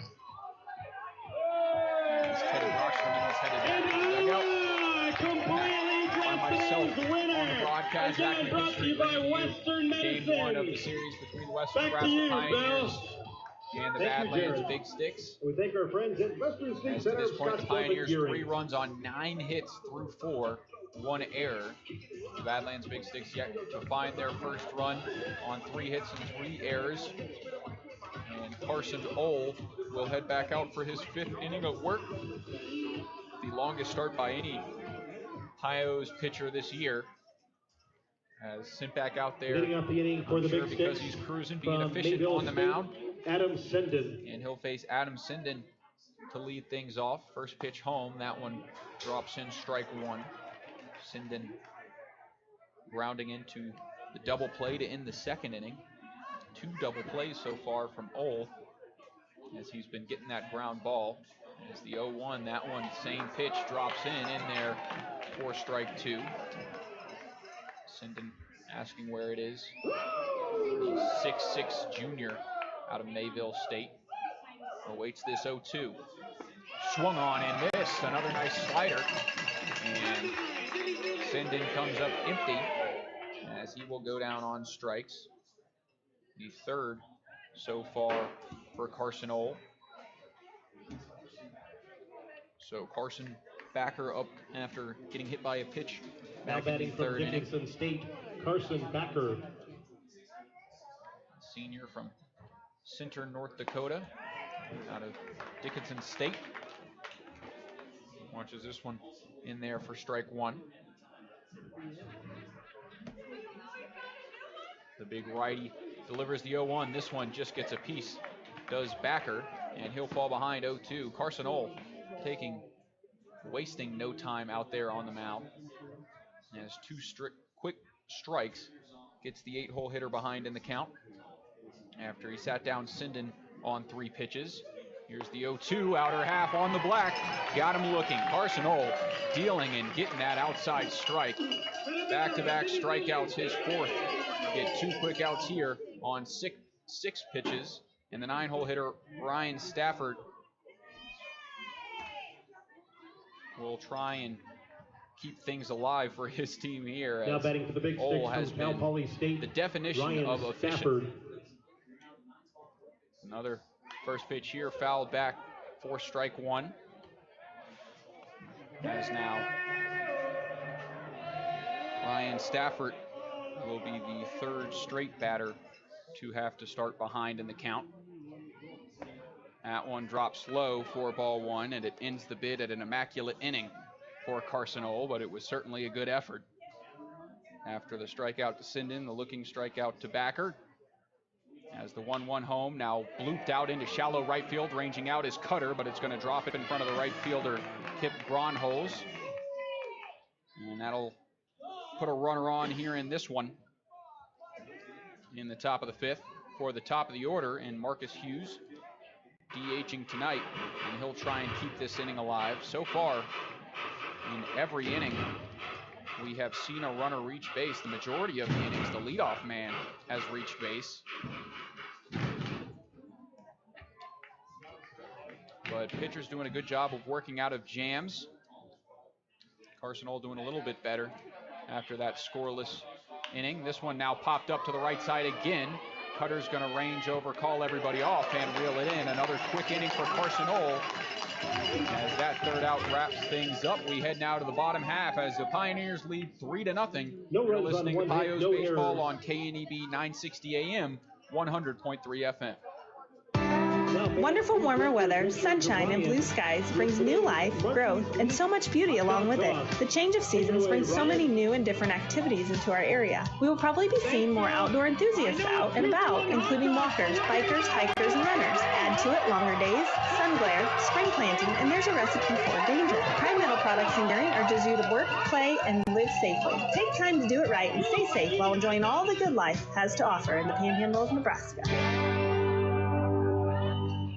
I have some great news for homeowners. Today's mortgage rates are near historic lows, and now is an ideal time to refinance your home at a lower rate. Refinancing gives you options to improve your home, consolidate debt, or lower your monthly payments. We don't know how long these low rates will last or when they will be this low again. So call Jennifer today at 308-220-0503 for a free refinance consultation. Castle & Cook Mortgage, LLC, NMLS ID 1251. Jennifer Brianne Urdialis, loan originator, NMLS ID 1059626. This is not a commitment to make a loan. Not all who apply will qualify. Equal housing lender. Dooley Oil has provided great service since 1968. You can find us located at 2475 North 10th Street in Gering. Hi, this is Brian from Dooley Oil. With springtime fast approaching, we have hydraulic, coolant, engine oil, and grease in stock. Our drip oil and blue ribbon depth comes in a variety of sizes from 2.5s to totes. Delivery available. So for all your ag, commercial lubricants, and fuel needs, trust the folks at Dooley Oil. Thank you for your patronage. Dooley Oil, committed to you. KNEB 960 AM and now on 100.3 FM. Back for the bottom of the fifth as leading off is Kip Gronholz. He'll try and get his day started after striking out and reaching on the air in his 2 plate appearances. Pios have found some success off starting pitcher Joe Harris, who remains out there on the mound. First pitch home now to Gronholz is off the plate, ball 1. As the right fielder awaits this 1-0. Oh, that one runs inside, nearly hits him. But instead he'll have a hitter's count. Will stay up there in the batter's box and get another chance to see a good pitch. As to this point on the season, Kip 263 entering into today on a 5 for 19 hits per at-bats. As that one crosses the zone, the count moves to 2-1. 5 RBIs, along with 3 runs and 3 stolen bases way early on that one. Can't read the off-speed pitch, and that'll even the count at 2-2. It's a good job by Harris to battle back from behind in the count 2-0. Righty will shake off a sign and now deliver this 2-2 home. Ooh, that one off the plate, and it'll bring the count full. Nice eye by the 7-hole hitter. Gronholz out of Southwest Minnesota State. Also the home of Teddy Brocksterman, who was up here recently, named Player of the Week. As this 3-2 is dribbled towards third base to the left of head coach Antonio Garcia. And if you missed it, Teddy Brocksterman telling us that the players here keeping track of his performance over there at third base if he's dropping those foul balls. So he'll have a fielding percentage by the end of the year. This slider off the plate in the left-handed batter's box will put the leadoff man on again for the Pioneers as they keep that trend going.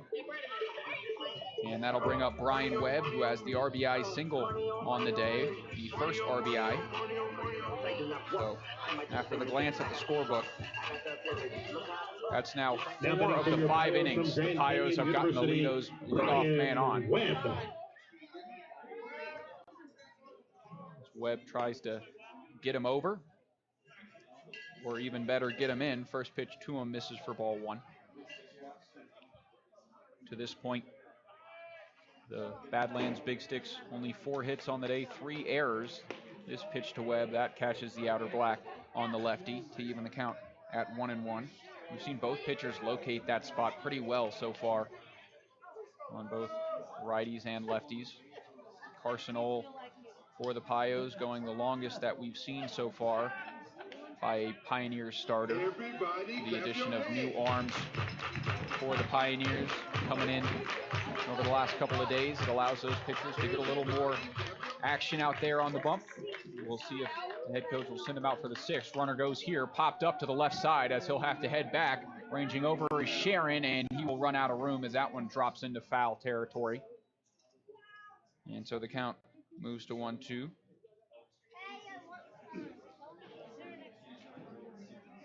Informed by Teddy Brocksterman and owner Chuck Keeman that Sharon, the owner of the first Pioneers home run in team history. Is it at Casper? I believe it's at Casper.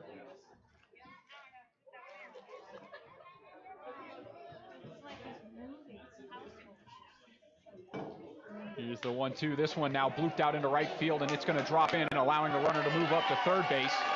He's going to hold up there, and again, a well-executed hit and run allows Ryan Webb to advance to first on his single, and Kip Gronholz to round second and head to third. We'll have runners on the corners here for the 9-hole hitter Clay Cutter.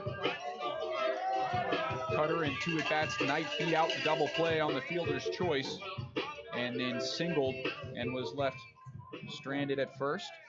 Bottom of the order for your Pios from Iowa Western Community College, Clay Cutter. That one in there for strike one on Cutter. I say left stranded. He was a part of that line drive 8-3 double play after center fielder Joe Osborne threw him out after he tried to steal. This 0-1, a slider that Cutter holds off of, and a nice eye by the second baseman, evens the count at 1.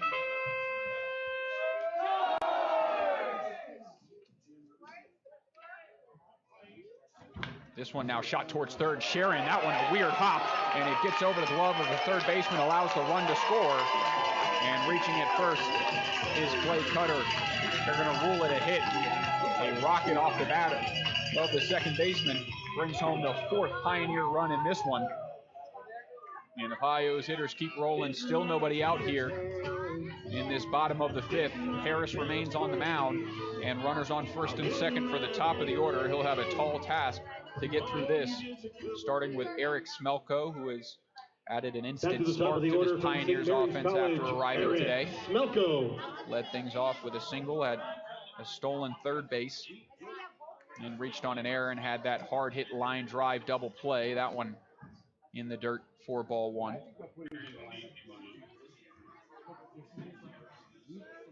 So scoring was Gronholz. Webb in scoring position now at second.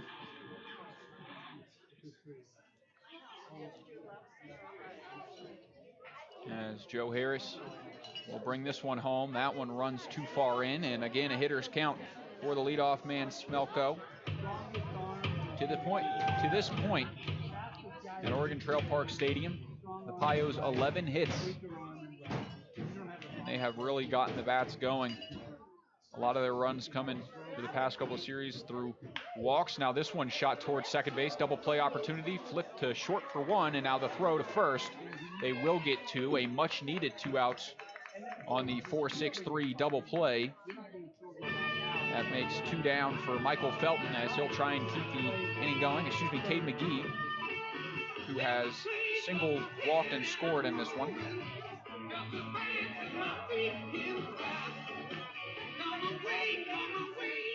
Now at bat from Gonzaga University, starting in every game so far this season. A recent high school graduate, as this one will catch the zone for strike 1. But certainly a player with a lot of potential. We've seen him on the mound throw over 90 miles an hour. And at the plate, we've seen some pop in his bat.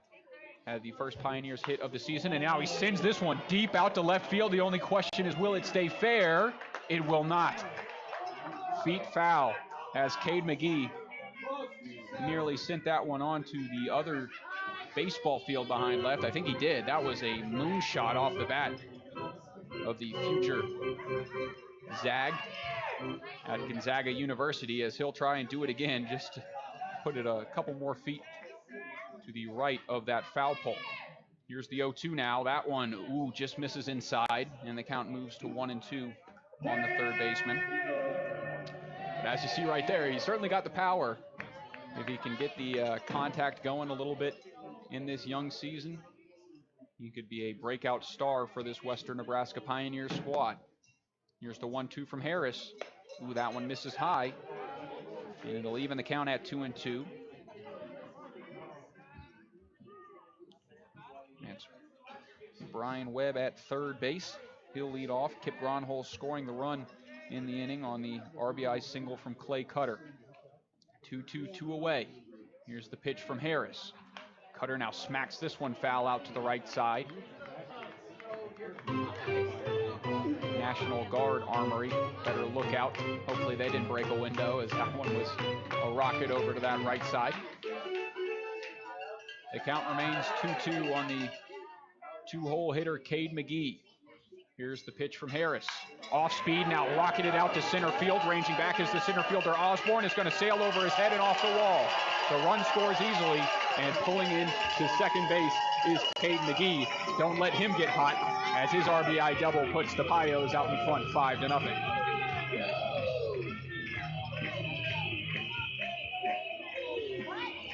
And that ball was smoked.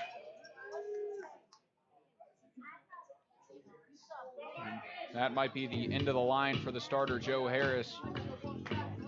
Had a decent outing. Ended up with 4 strikeouts on the day.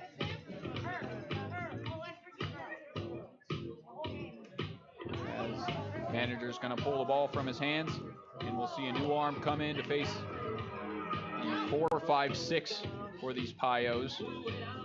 2 double plays really saving the Badlands Big Sticks throughout the last couple of innings, because the Pioneers have been hitting the ball and hitting it hard. As the conversation continues on the mound.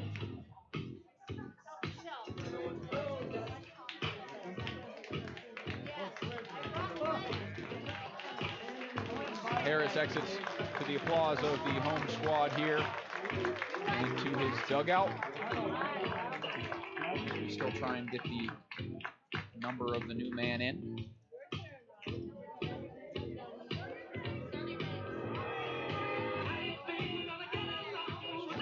Calvin Watkins. He'll face Michael Felton to get things going.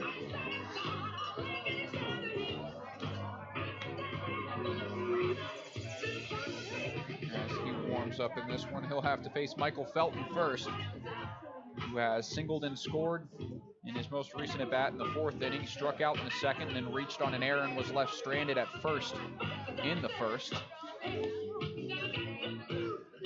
So the big righty from the University of Colorado, Colorado Springs Day is over.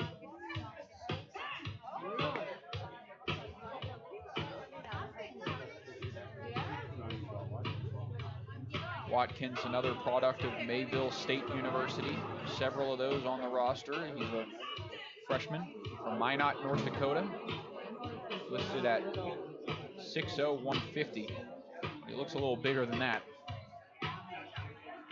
As that one comes down the mound, and he gets his warm-ups in.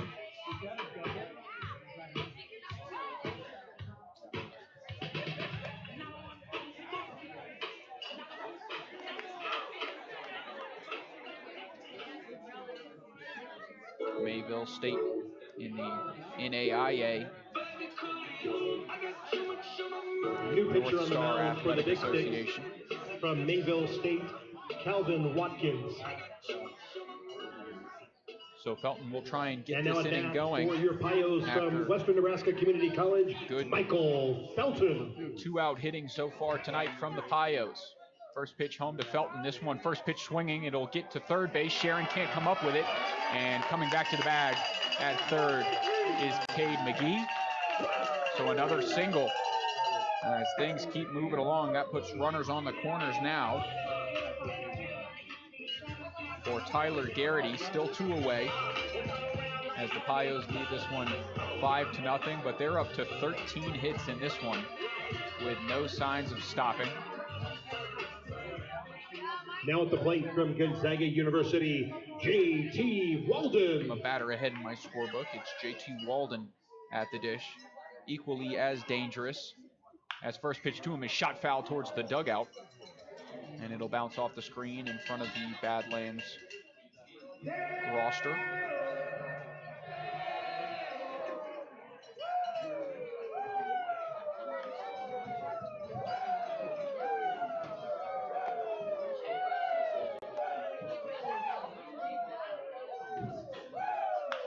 Walden sends it towards the dugout again, sending everybody back. And they'll suddenly be behind in the count 0-2. JT on the day has an RBI single in the fourth, a deep fly out to left field, opposite field for Walden. That was robbed at the track by left fielder Carson Lundmark. As down 0-2, tries to run into one here. First pitch, there it is, and it gets behind the first baseman, but behind him is the second baseman. The throw to first in time. The pitcher covers the bag. It's Calvin Watkins getting over and having to come out to a full stretch, but his foot stays on, and that ends the inning. The Pios picking up 2 more on the RBI double from Cade McGee and RBI single from Clay Cutter. We head now to the top of the 6th inning with the Pios out in front 5-0. You're listening to Pios Baseball on KDB. Now is the time for side dress application of dry nitrogen for this year's crops. Successful producers know a complete side dress program from Westco will ensure their corn and beets have the nutrients they need to produce top yields. Westco can custom apply your side dress fertilizer with our John Deere row crop dry spreaders and save you time to accomplish other tasks during this busy spring. Let our people and equipment help you apply dry nitrogen at a rate that best fits your goals in operation. Contact a Westco location to schedule your side dress application today. Westco, service, solutions, success.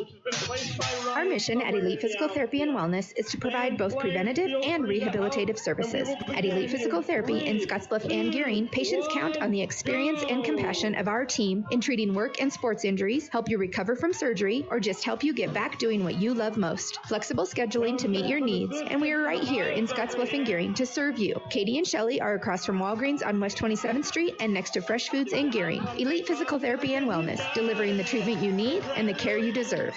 In 1948, Floyd Gillum established a small truck and farm machinery repair shop in Scottsbluff. And he established a reputation for timely, quality work at a fair price. Now, over 70 years later, and in the 4th generation of ownership, that fine standard of excellence continues to this day at Floyd's Truck Centers, your commercial, farm, and feed truck center representing Freightliner, Western Star, and Harsh. Floyd's Truck Center, 322 South Beltline Highway East, Scottsbluff. KNEB 960 AM and now on 100.3 FM. So Carson Ohl will exit the game after 5 innings of scoreless work, along with 4 total strikeouts. And replacing him, we'll get our first look at Michael Collia, the right-handed pitcher from Britain, Washington. Recently transferring from Lower Columbia College to West Texas A&M, where he will be attending in the fall. And it's Pios fans' first look at him after he arrived today. Spent the summer with the Pios last year, 2-1, 3.78 ERA in 12 appearances, and 2 saves in 33.1 innings pitched, along with 29 strikeouts. And this year with Lower Columbia College, 3-1, 23.1 innings of work. Only 8 earned runs allowed and 29 strikeouts. As that pitch in there for strike 1. Another breaking ball. That one catches the zone as well, and quickly falling behind is Osborne. At as bat, the count moves tonight's to 0-2. K-Man from Doane University, Joe Osborne. Osborne again, the K-Man for the night. As Callia looks to put him away, not on this pitch at least, as the fastball Remember, misses when Joe outside strikes out, for it's ball 1. half-price Coke and beer products till the end of the inning. Here's the 1-2 from Callia. Another breaking ball, shot foul over the screen, and the count remains 1-2.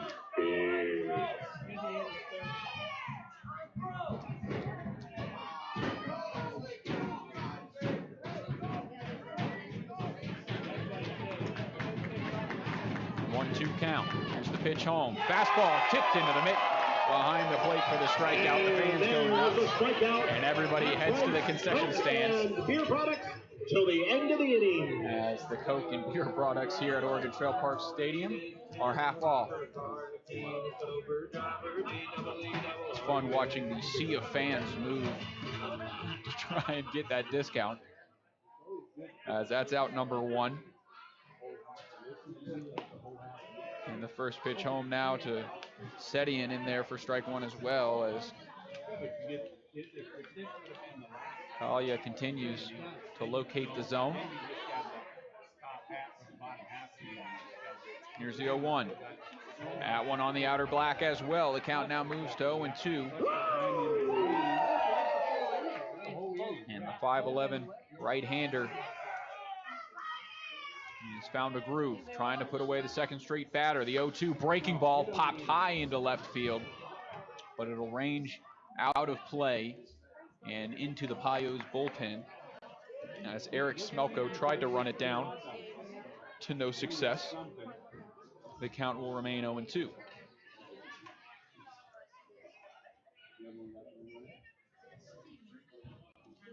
Setian, out of Idaho, attending Albany State University. Here's the 0-2. This breaking ball swung on and missed. And Kalia is rolling. 2 strikeouts entering into the game. Back to back, and he'll face the cleanup man, Carson Lundmark, with 2 away now. Lundmark, one of 4 hits to this point for Badlands. He also had a ground out to end the first. College, Carson Lundmark. Wasting no time, first pitch in the dirt. The count moves to 1-0.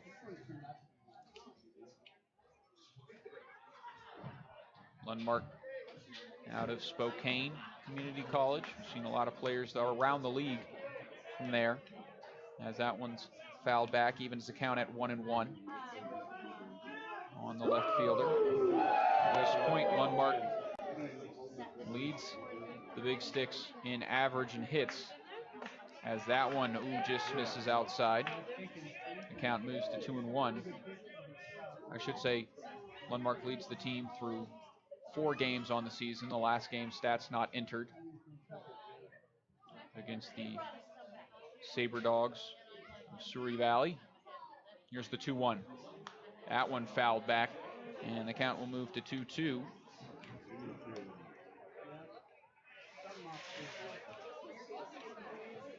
As the future pitcher at West Texas A&M brings this 2-2 home.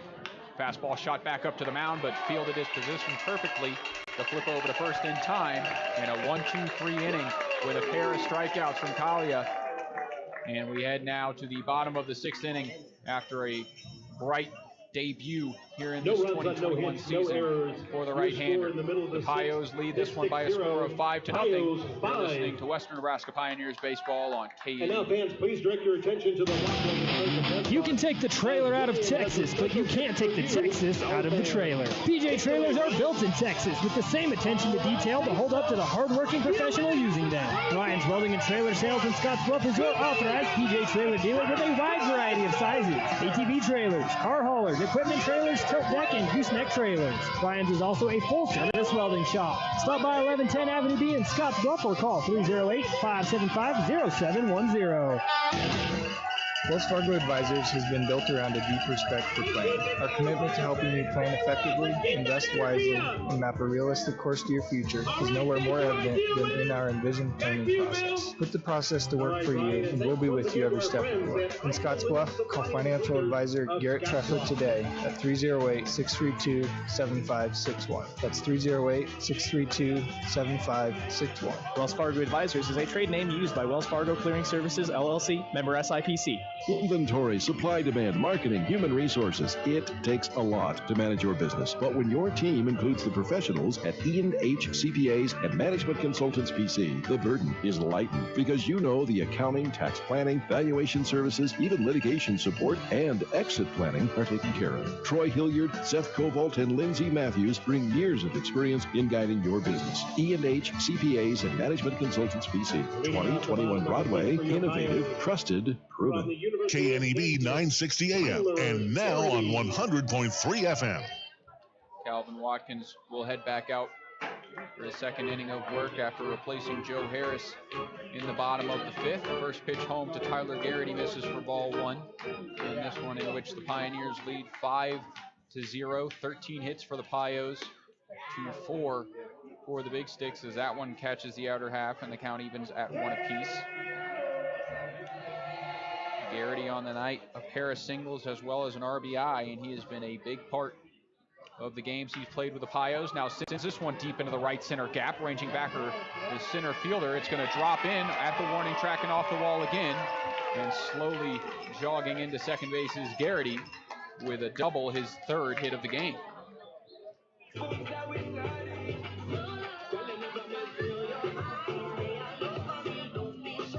Tyler Garrity, a light conversation with head coach Antonio Garcia before heading back to second base.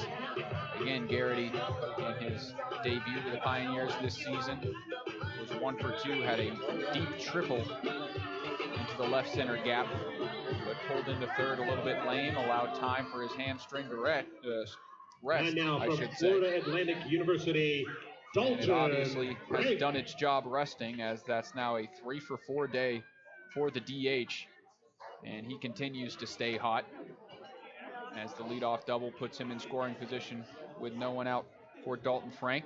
As that one off the plate, nice block and pick by the catcher. That's Stafford as the Badlands backstop.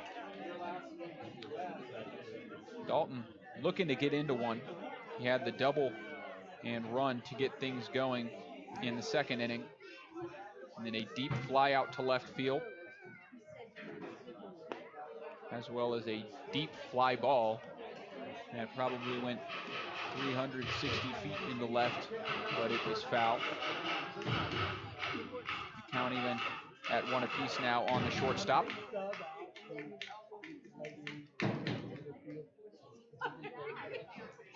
Garrity leads off of second base with Carson Backer slowly moving away from the bag. And now the pitch home from Watkins. This one shot up the third base line, but foul. And so Frank will find himself behind in the count 1 and 2 and have to protect here. As the shortstop from Florida Atlantic University will have to choke up and protect. Again, the Pioneers rocking their red jerseys tonight with the red stirrups. Badlands in their all grays.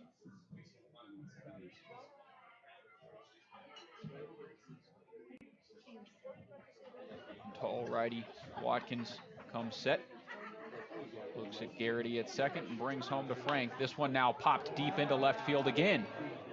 Will it stay fair? Ranging back to the warning track and caught on the fair foul line. Now tagging up is Garrity, and I guess that hamstring's doing pretty well, as that was a tough play to tag up on at second base. That one caught at 319 feet in left field, and Garrity advances to third with one away.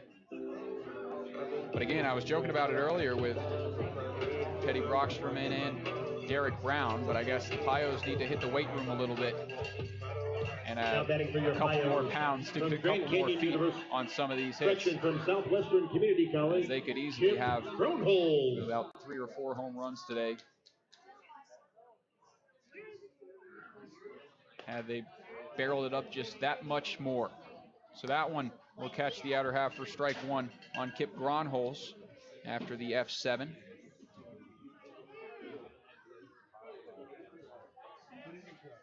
And Gronholz will be down 0-1. This one now low and in to even the count on the right fielder from Southwest Minnesota State. Sophomore there. 338 on base percentage in 34 games played and 33 starts. Also had 17 RBIs this season, as that one's fouled out of play, and he'll fall behind 1 and 2. Entering into today, a 263 average on the young season. Has 5 RBIs and 3 runs though, as well as 3 stolen bases. As Kip tries to find his way on here. A 1-2 home from Watkins. Ooh, a check swing, but fouled off as that one ran up and in. And the count will remain 1 and 2 on the right fielder, who struck out looking in his first at bat, then reached on an error in the third. And in the fifth, he walked and scored after getting on base as the leadoff man. You'll see another 1-2 from Watkins. This breaking ball called strike 3. It kept cutting away from Gronholz, the right-handed batter, and eventually drops into the zone as he slowly walks back to the dugout with his second-looking strikeout of the day. And Brian Webb, the 8-hole hitter, will dig in and try and pick him up. Now at bat from Grand Canyon University, Brian Webb. Drove in the first run of the game with the RBI single, and then had an RBI, or excuse me, a single and a run in the fifth. The first pitch to him misses for ball one.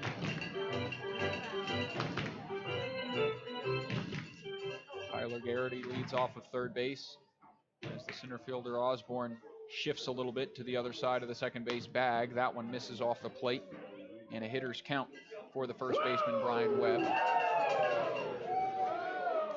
Brian Webb, to this point on the season,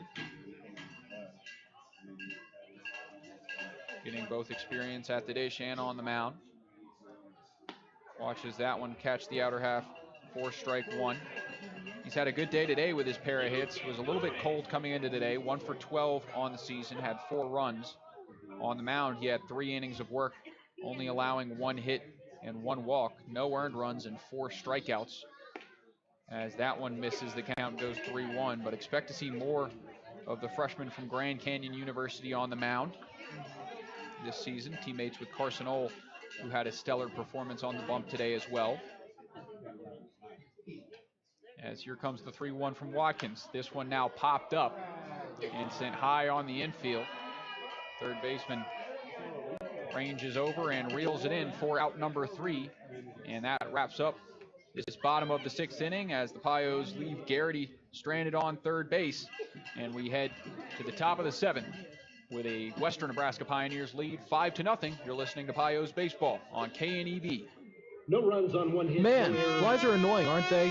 Especially when there could be 2,000 of them sitting on each cow in your herd. This can lead to stress that ultimately cuts down into your bottom line. And that's even more annoying. Using Purina Wind and Rain Mineral with fly control can help cut down the hornfly population. And it doesn't clump up, so there's no waste. Which means you can get less of that annoying fly buzz and more of that good buzz when people see how great your cattle look. Feed with greatness with Purina Wind, Rain, and Mineral with fly control. Learn more at Marker Ag at 718 24th Avenue in Scotts Bluff, or call us at 633-1057, or like us on Facebook.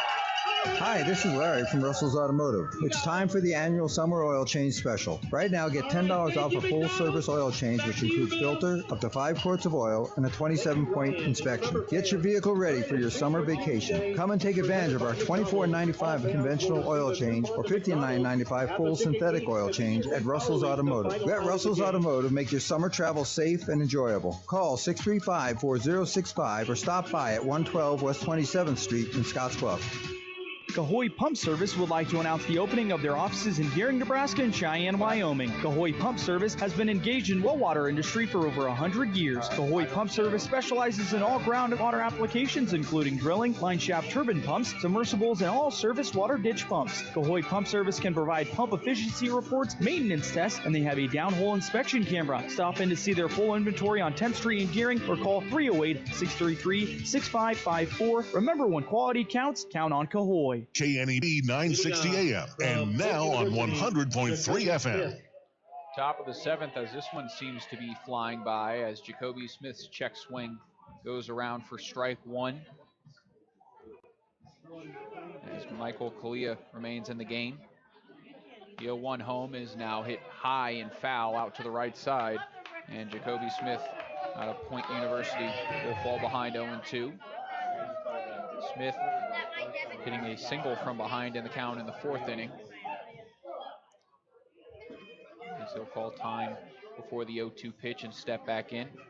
Kalia wasting no time delivering this 0-2. That one high and away, bringing the count to 1-2. And Smith, who also reached on an error in the 2nd inning. The only error for the Pioneers so far in this one. As the count moves to 2-2. Pios certainly reeling in their defense throughout the last couple of games. The first game in Pierre, 8 errors defensively, as that one misses high and away and the count runs full. But since then, game 2, 0 errors on the day, and so far in this one, just the lone error on the E6, which allowed Smith to reach. So here's the 3-2 home. Kalia sends this one in, but it's fouled back and out of play, so we'll do it again.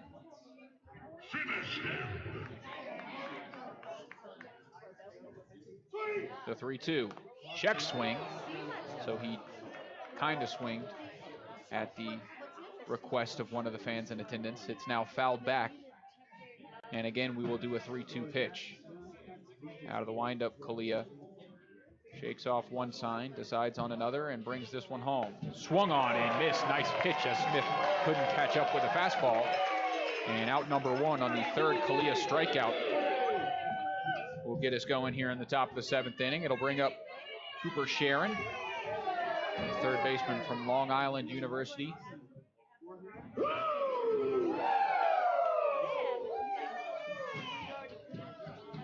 Now at bat from Long Island University, Community Cooper College. Sheeran. Swings and misses at this one, and a heavy hack from the third baseman as he comes up empty. So far tonight, a rough night for Sharon as he struck out looking in the second, and then grounded into a double play, which ended the 4th and got Carson Ohl out of a jam. He now chops this one to second. A high hop, but fielded by Cutter, and the throw. Nice stretch at first base by Brian Webb as he gets his glove on the ball and keeps his foot on the bag for out number 2. What seemed like a routine ground out, anything but, as Cutter had to reach up to snag that one, and a nice play at the other end at first for out number 2. So that brings up Adam Sinden, who also was grounded into a double play and struck out tonight. First pitch home, a breaking ball that Sinden just gets a piece of and sends foul for strike 1. Coming into tonight, the Pios, not too many double plays, especially not between the middle infield. Didn't see much of it. But tonight already 2 double plays, both to get out of the inning with the runners on base. As the 0-2 now, that one just off the plate. Everybody started walking off the field. Didn't get the call, so it won't be that easy for Kalia, as he'll have to try and get Sinden again. Out of the windup, here's the 1-2 home. That one missing just low. The count evening at 2. So 3 strikeouts so far and 5 batters faced from Kalia. He's trying to make it number 4. This one shot foul to the right side towards the Badlands bullpen, which we see some batters taking some swings. Not typical bullpen behavior. As the 2-2 breaking ball breaks off the plate and brings the count full. That one kept cutting. Cade McGee wanted that one Let's give as he started to trot towards the dugout. And here's the 3-2. Swung on and missed. Kalia shows some emotion on the mound after picking up his 4th strikeout so far through 2 innings. And back-to-back, 3 up, 3 down for the right-hander out of West Texas A&M. We head to the bottom of the 7th. The Pios lead 5-0. It's time to stretch here at Oregon Trail Park Stadium. You're listening to Pios Baseball on KNEV. Oh, that's the sound of someone at Papa Murphy's using fresh ingredients to make your pizza. And this is the sweet sound of your oven timer telling you that your home-baked Papa Murphy's pizza is done. Because at Papa Murphy's, we believe that Tuesday deserves something different, like your new way of telling your family pizza is ready. Okay. Every Tuesday, get any large pizza for just $10. Papa Murphy's. Change the way you pizza. Hydrotex Lubrication is an industry leader in high-performance motor oils, greases, and fuel improvers. Hydrotex's main priorities are to provide the best products and the most efficient and reliable service to fit the customer's application needs. For more information on how Hydrotex can call Phil and Nick at 308-635-8162. Stop into our new showroom at 2860 Holiday Park Drive in Gearing and see the products and services they offer, as well as purchase any products that you need. Landlords, is it time for a positive change? Ally Property Management and Real Estate can help you make that positive change in your life. Our goal at Ally is simple, to help you make your income property work for you. We accomplish this by providing professional, full-service property management, allowing you to focus on your own personal ventures. Ally Property Management and Real Estate is proud to be in downtown Gearing and is ready to be your ally in all your real estate needs. From Iowa Western Community KNEB 960 AM and now on 100.3 FM. First pitch to the 9-hole hitter Clay Cutter in the bottom of the 7th inning. Runs way inside and hits him. So another leadoff man reaches base. Clay Cutter gets on the hard way. Or easy way, depending on who you ask. Calvin Watkins remains on the mound for his 3rd inning of work in relief. Back to the top of the order for the Pios from St. Mary's College. Off first base. Top of the order for the Pios. Starting with Eric Smelko. His first pitch to him misses outside on him. And the count goes 1-0. Smelko, 2 double plays tonight. One on the hard hit line out to center field, which doubled up Cutter at first base. And the other on a 4-6-3, which got the first 2 outs of the 5th inning. As this one now shot towards first, fielded by the first baseman, taps the bag. It's a tag play, and the tag is there. So that's now 3 double plays on the night by Smelko. And a nice bit of fielding by Badlands to get the first 2 outs of the inning very quickly after the hit by pitch to Clay Cutter. It's listed. Now at bat for your Pios from Gonzaga 46. University, Cade McGee. And Cade McGee will try and keep things alive. First pitch to him misses off the plate for ball 1.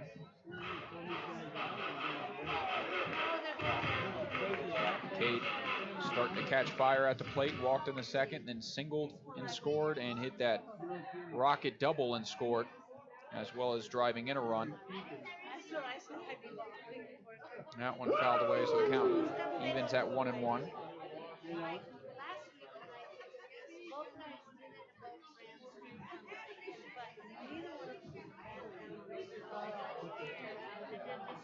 Watkins 1-1 home, that one too low, and so McGee will get ahead in the count again. 2-1 is the 3rd baseman. 6'1", 195 out of Tucson, Arizona. This 2-1 is now shot foul behind the plate and over the netting, so the count evens at 2-2. Again, entering into the day, McGee batting under the Mendoza line, 190. He certainly made up for it so far in this one, driving that average back up, as he'll face a 2-2 pitch from Watkins, who shakes off a sign, resulting in McGee to call time and step out.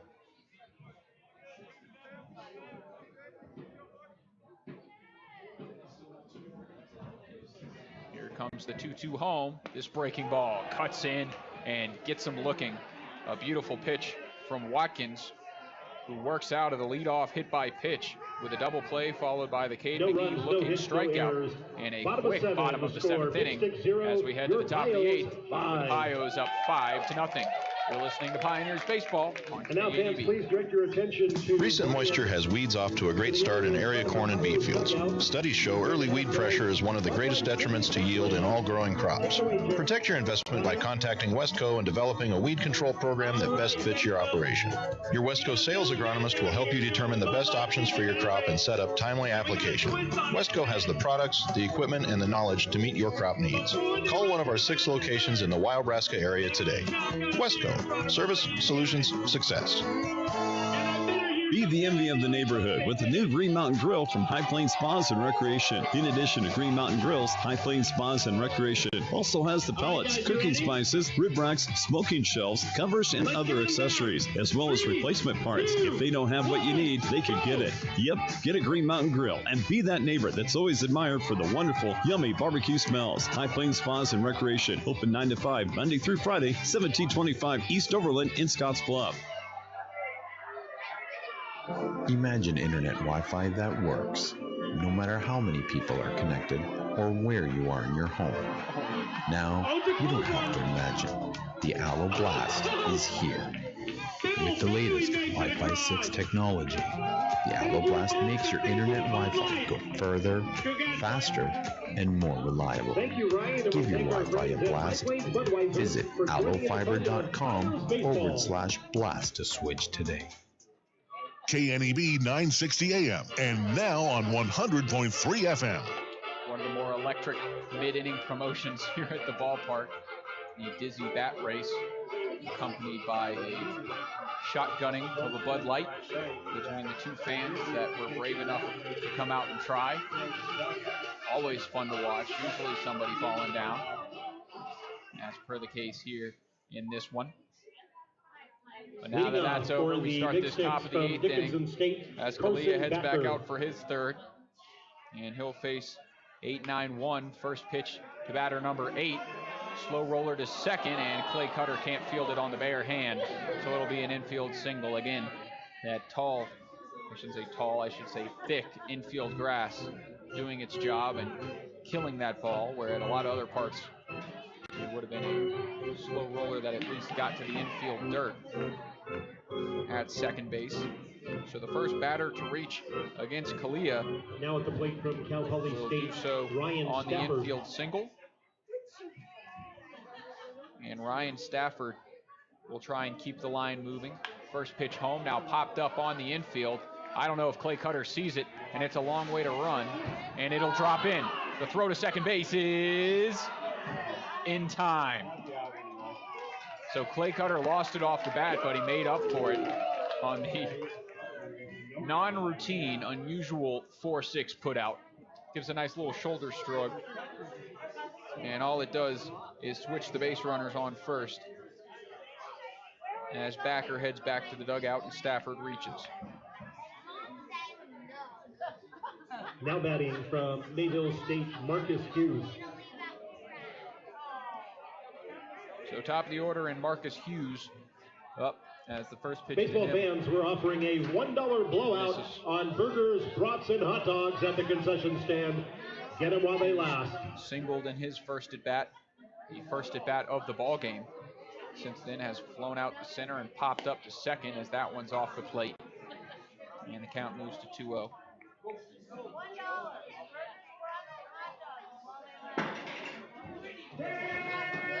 Leading off of first base is Stafford. As this breaking ball, that's in there for a strike. As the count moves to 2-1. Go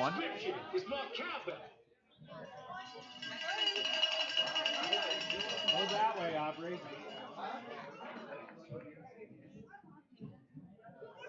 Kalia's 2-1. That one in the dirt, blocked behind the plate by Felton, and the count moves to 3-1. Leading off of first is Stafford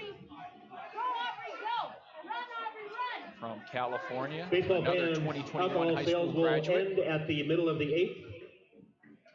Make sure you get your beers before that ends.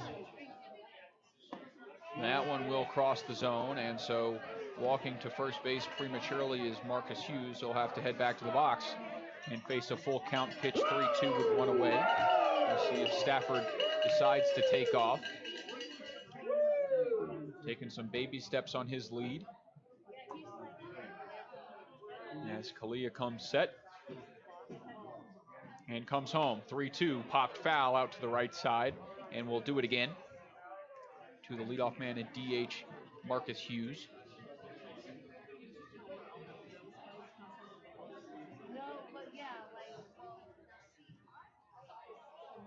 Hughes, the infielder at Mayville State, sees this 3-2 go high up and in for ball 4. So with one out, runners will be on first and second for the Big Sticks. As the K-man Joe Osborne comes now back up to the plate, 0 for 3 on the night. A fly out, a pop-up, and the ever-popular strikeout in the 6th, which got everybody half off drinks. It's going to be half-price beer and Coke products Pitching till coach the end of the inning. Trent Kiefer out there to have a conversation with his reliever, Michael Kalia.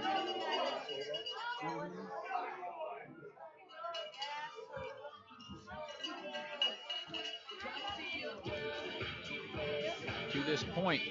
Pios 5 runs on 14 hits, 1 error. The Big Sticks still have yet to score, but are threatening. 5 hits on 3 errors. As Kalia tries to work out of it.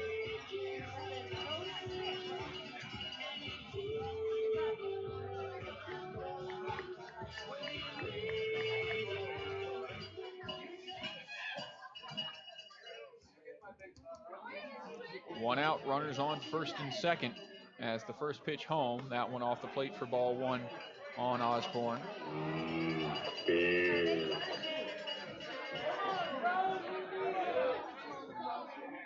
Osborne, the freshman.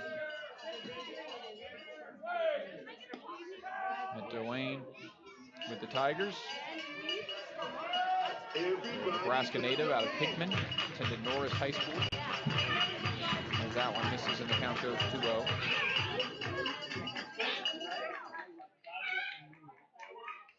Here's the 2-0. Swung on and missed. Coming up empty is Osborne as he can't hit that one on the outer half.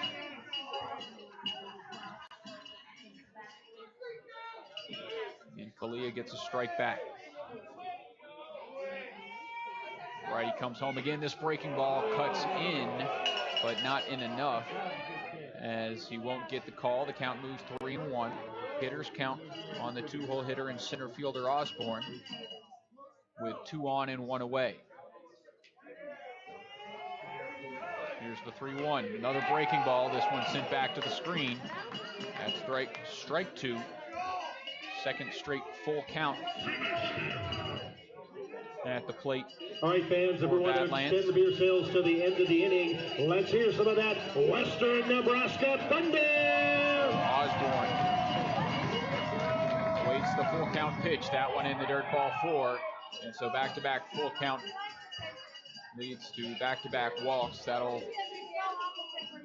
lead to a half visit to the mound from Antonio Garcia. He takes a step out of the dugout and turns around at the discretion of his starting pitcher. So bases loaded, 1 out. And the starter wanting to work his, or reliever I should say, wanting to work himself out of this jam. Now jam. at bat from Albany State, Wyatt Setian. Setian at the plate. First pitch home, that one in the dirt, blocked by Felton for ball 1.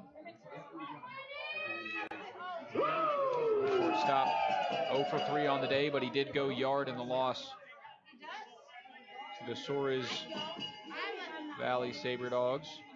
The 1-0. That one low as well, and the hitters count 2-0 now on the 3-hole hitter.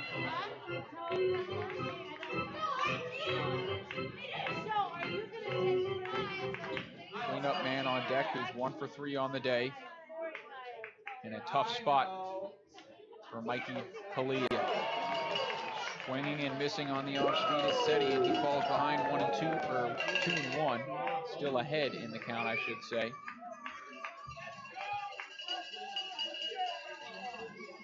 Previously, Setian of Montana State University Billings, as he now pops this one foul behind the plate to even the count at 2-2. And nice job by Kalia to fight back in this one from being down 2-0, now 2-2. Requests a new ball, sends that one to the dugout.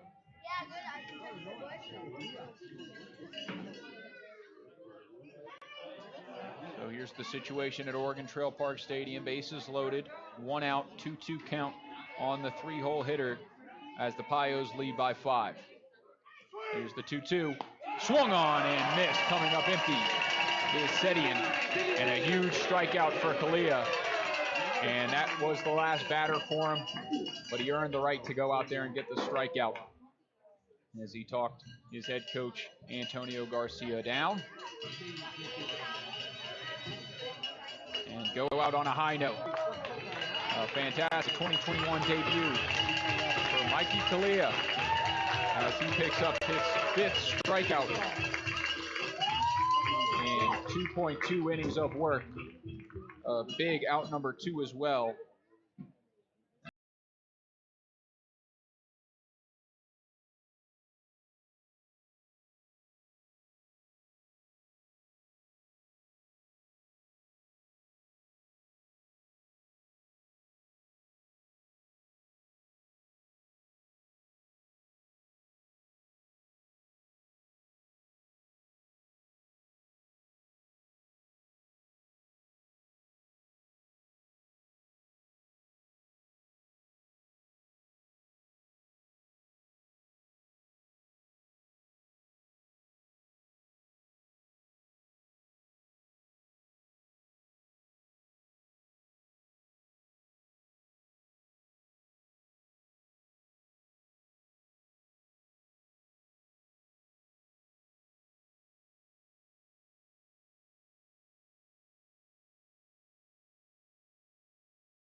the Badlands Big Sticks.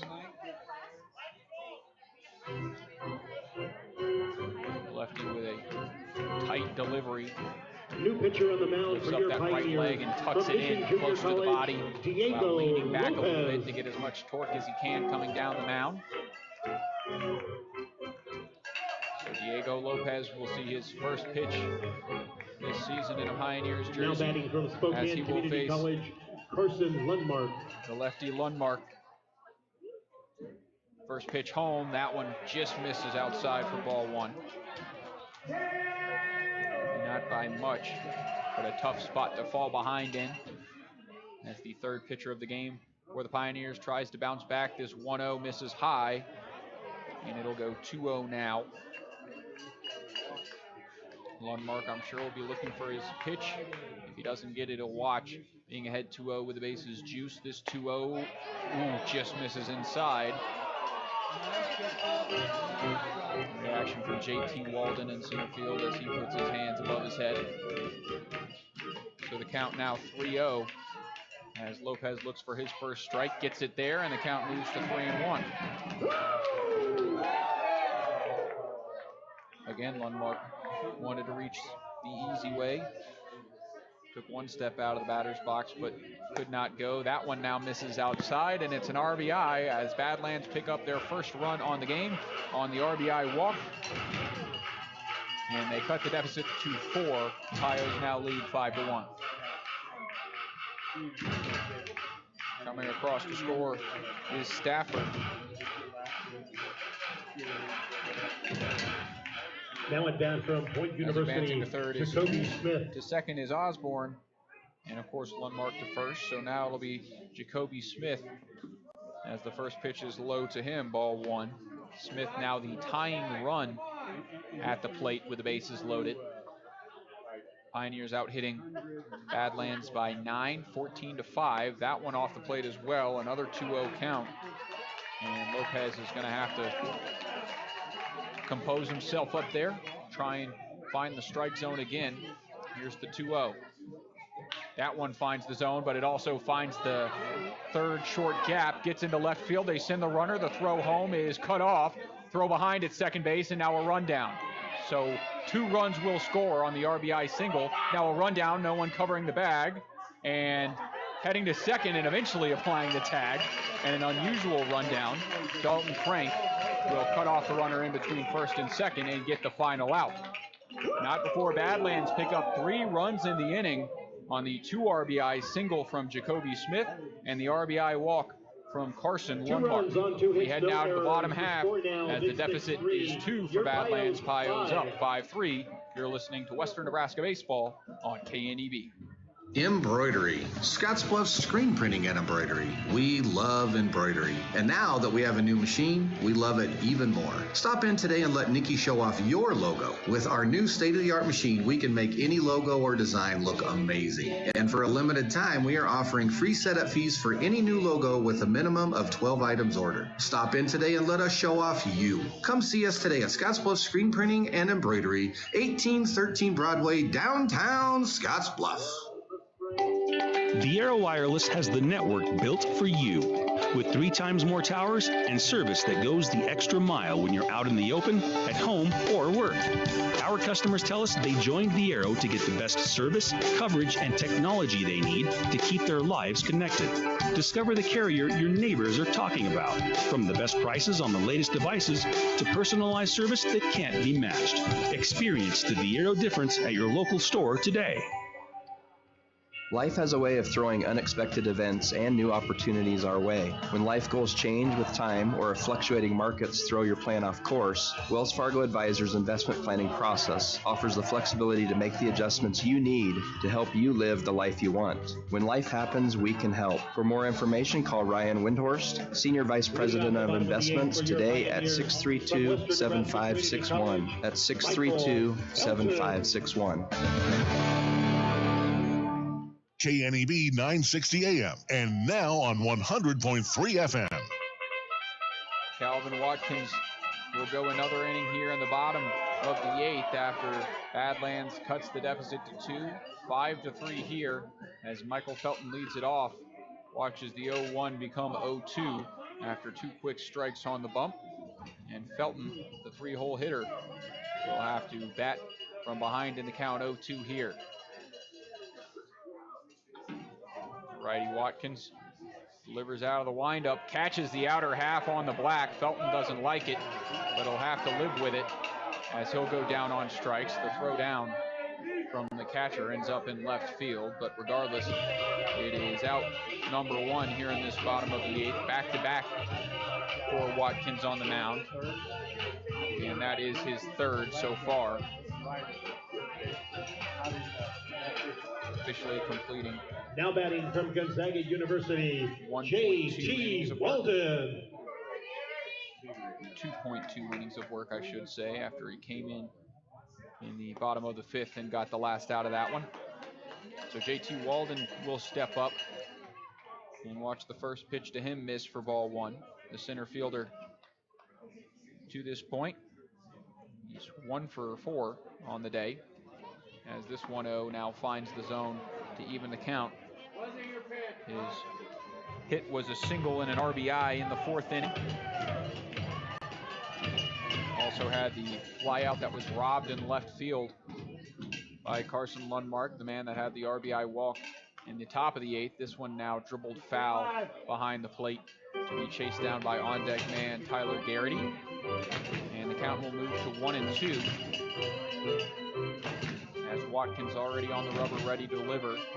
J.T. Walden steps back into the left-handed hitting batter's box and awaits this 1-2 pitch. Off speed, cuts in on Walden, and it'll even the count at 2.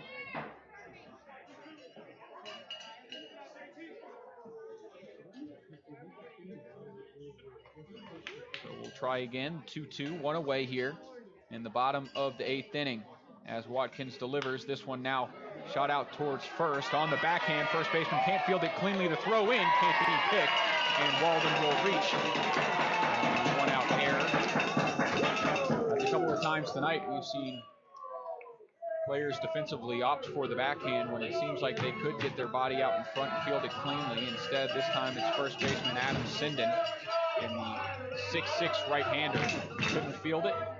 And when he popped it up into his hand barehanded, the throw too quick, short hopped the pitcher and allowed Walden to reach. So that'll be an E3, the 4th of the night for the Big Sticks. Tyler Garrity. Walden reaches for the 2nd time, and Tyler Garrity tries to keep his stellar night going as the first pitch in to him will miss for ball 1.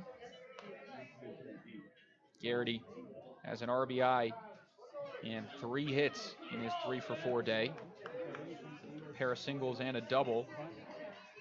Left stranded at third base twice. As this one a pickoff move to first base. Walden has to dive back in, but he's safe.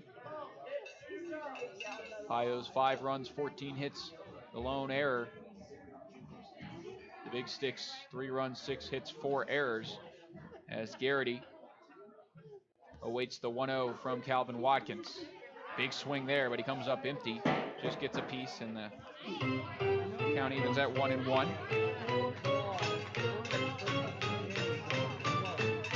On deck for the Pios is Dalton Frank.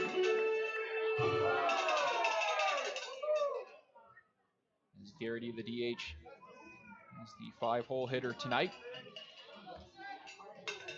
Wouldn't be surprised to see him move up a spot at some point in this series to clean up after the way that he's been hitting. Here's the 1-1.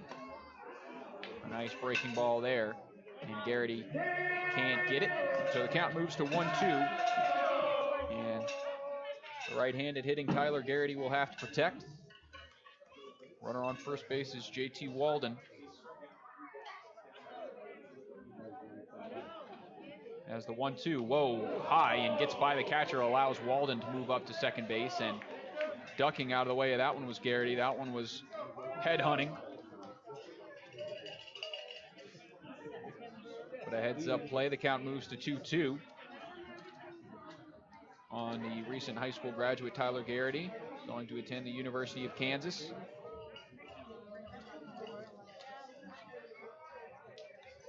Also a stellar football player in high school. Now awaits this 2-2, tries to get it done at the plate, and he sends this one into deep right center field. It's tailing towards the right fielder, but it'll go over his head.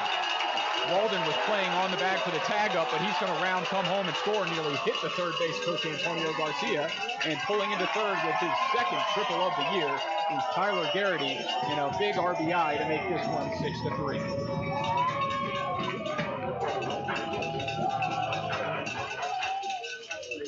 Tyler Garrity having his fourth hit, and now a homer away from the cycle if he will get another at-bat.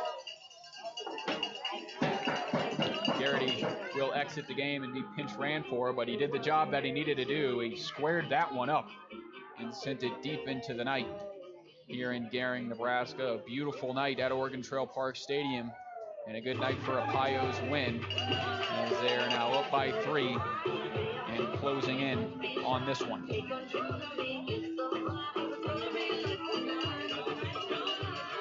Pinch runner on third base looks like Charlie Deeds. And so he'll run with one out, and Dalton Frank at the plate. Pinch runner for the Pios, number 11, Charlie Deeds.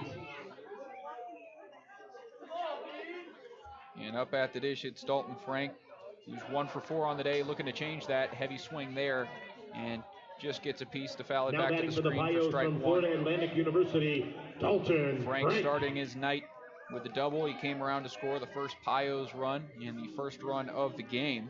Since then, fly out that was caught at the track. A ground out and a put out at third base, and then another fly out to left. But he's been getting much better contact since the first couple of series. Coming into today, batting .250, 7 runs crossing the plate, has 3 walks, 3 stolen bases. As he'll await this 1-1 infield in. The pitch from Watkins. This one now driven deep out to right field. Ranging back is the right fielder. He'll run out of room and now fall down as that one hits the wall. Rounding second base, he's going to try for third. The throw in. Can't be picked, runs to the backstop, and he's going to try for the inside to Parker. Here comes Dalton Frank, and he'll score without a slide. A huge back-to-back from Tyler Garrity, and now Dalton Frank as the Pios are rolling in this one. They now lead 8-3. Boy, that ball was blasted out in the right field, and Jacoby Smith is having to catch his breath. He's been running around all inning. The Pios faithful, a good turnout here tonight, are energized and on the edge of their seat. After now that pair from Southwestern Community College of extra base hits. Pios answer the 3 in the top half with the 3 in the bottom half so far. 1 out as this breaking ball misses for ball 1 on Gronholz.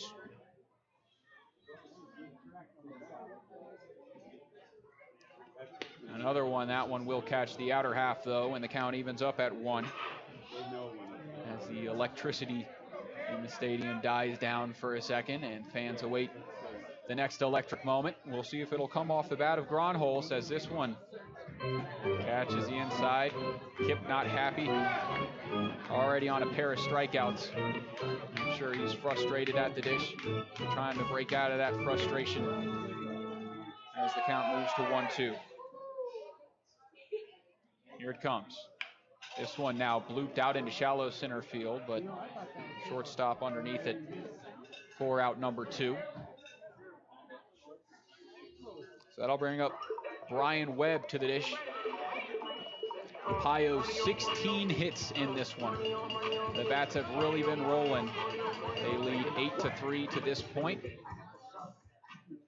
Now at bat from 3 outs away from closing it out in the top half. We'll see who they'll send out to try and close it. As the first pitch to Brian Webb misses for ball 1.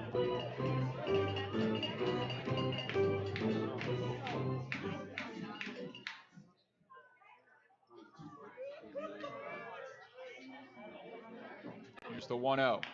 This one now dribbled to third base. Sharon fields it on the slow roller, but it pops out of his glove, and reaching at first base is Webb, so the inning will not be done. And Pios will keep rolling. It's Clay Cutter's turn, the 9-hole hitter. That's error number 6 on the night.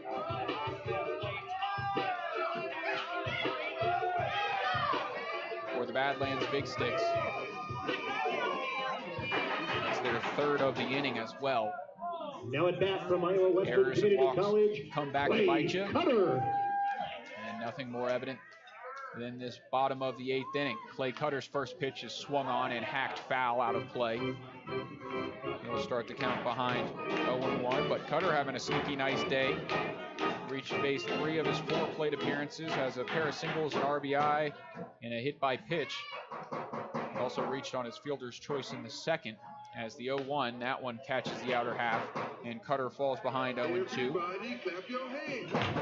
2-out hitting has been good tonight for the Pios.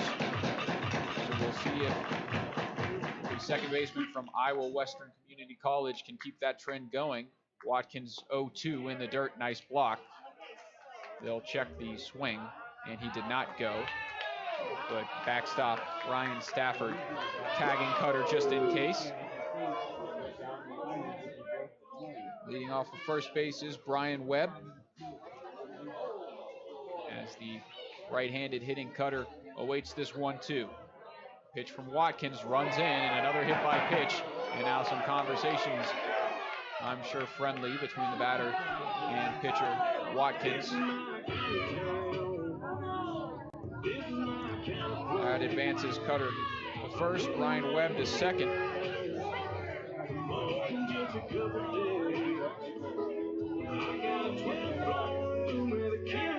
No one warming up in the bullpen for Badlands.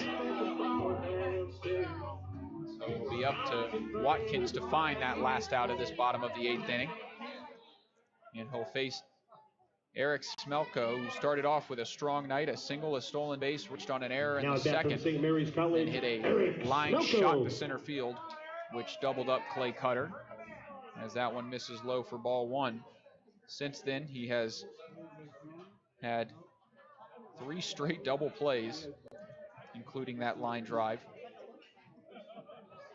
4-6-3 and then a 3-6 double play, as the 1-0 misses off the plate. And he'll be ahead 2-0 here.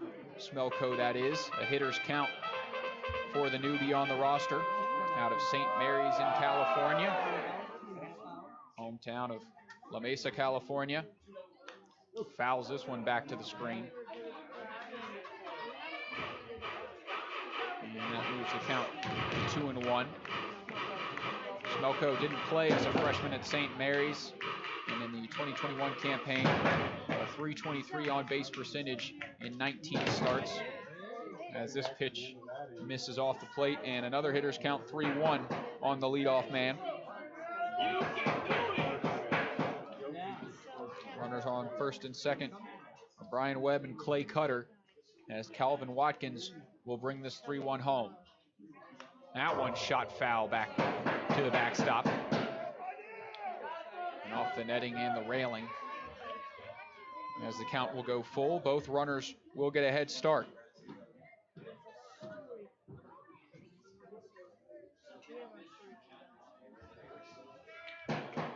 Calvin Watkins, the righty, trying to find out number 3 in this bottom of the 8th.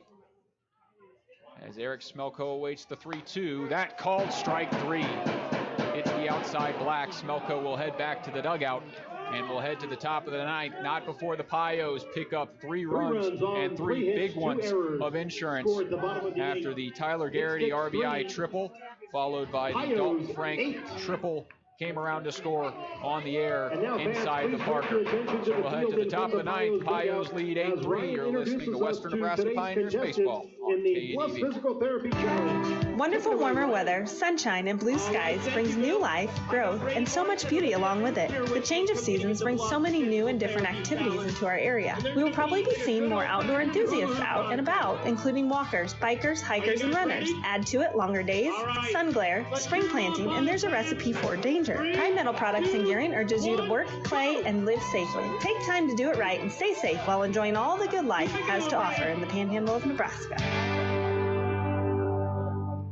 Hi, Larry from Russell's Automotive. When it comes to your vehicle's brakes, just okay is not good enough. Russell's Automotive are brake experts. With a combined 73 years experience, we know brakes. On all brake services, we give you a lifetime nationwide warranty. Russell's uses only quality brake parts installed by ASE certified technicians. If your brakes don't feel or sound right, call us for a free 14-point brake inspection. Call Russell's Automotive at 635-4065. That's 635-4065 for your free brake system inspection. You can take the trailer out of Texas, but you can't take the Texas out of the trailer. PJ Trailers are built in Texas with the same attention to detail to hold up to the hard-working professional using them. Ryan's Welding and Trailer Sales in Scottsbluff is your authorized PJ Trailer dealer with a wide variety of sizes. ATV trailers, car haulers, equipment trailers, tilt deck, and gooseneck trailers. Ryan's is also a full-service welding shop. Stop by 1110 Avenue B in Scottsbluff or call 308-575-0710. KNEB 960 AM and now on 100.3 FM. Top of the ninth, the Pios 3 out away from taking game number 1 of a 3-game set against the Badlands Big Sticks at home. Would advance them to 4-2 on the year, as the new pitcher on the mound is Cade McGee. Soon to be Gonzaga Bulldog.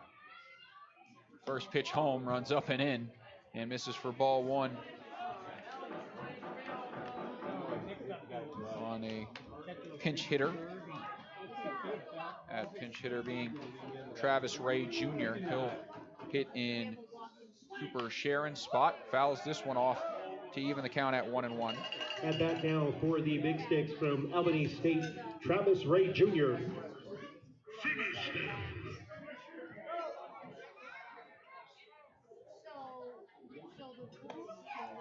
Watches this one miss, and the count goes to 2-1.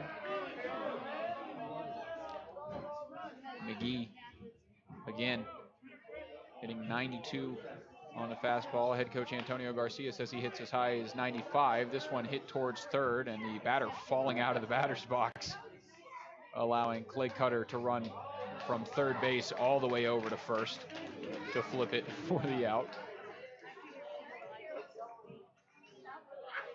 As now Charlie Deeds has moved to second base. Clay Cutter to third to move Cade McGee to the mound. He's got out number 1 on the 5-3 put out. And Adam Sinden will bat here, trying to bounce back from his night. He's 0 for 3, has a double play and a pair of strikeouts, and comes up empty on pitch number 1. He's down 0-1 in the count with 1 away. Adam Sinden. As Cade McGee quickly out of the windup, the 0-1 becomes 0-2 as that one's blown by the first baseman. And McGee trying to quick pitch again. Up in the count, 0-2. Here's the pitch. This one broken bat jam towards third, but it's looped and caught by Clay Cutter for out number 2.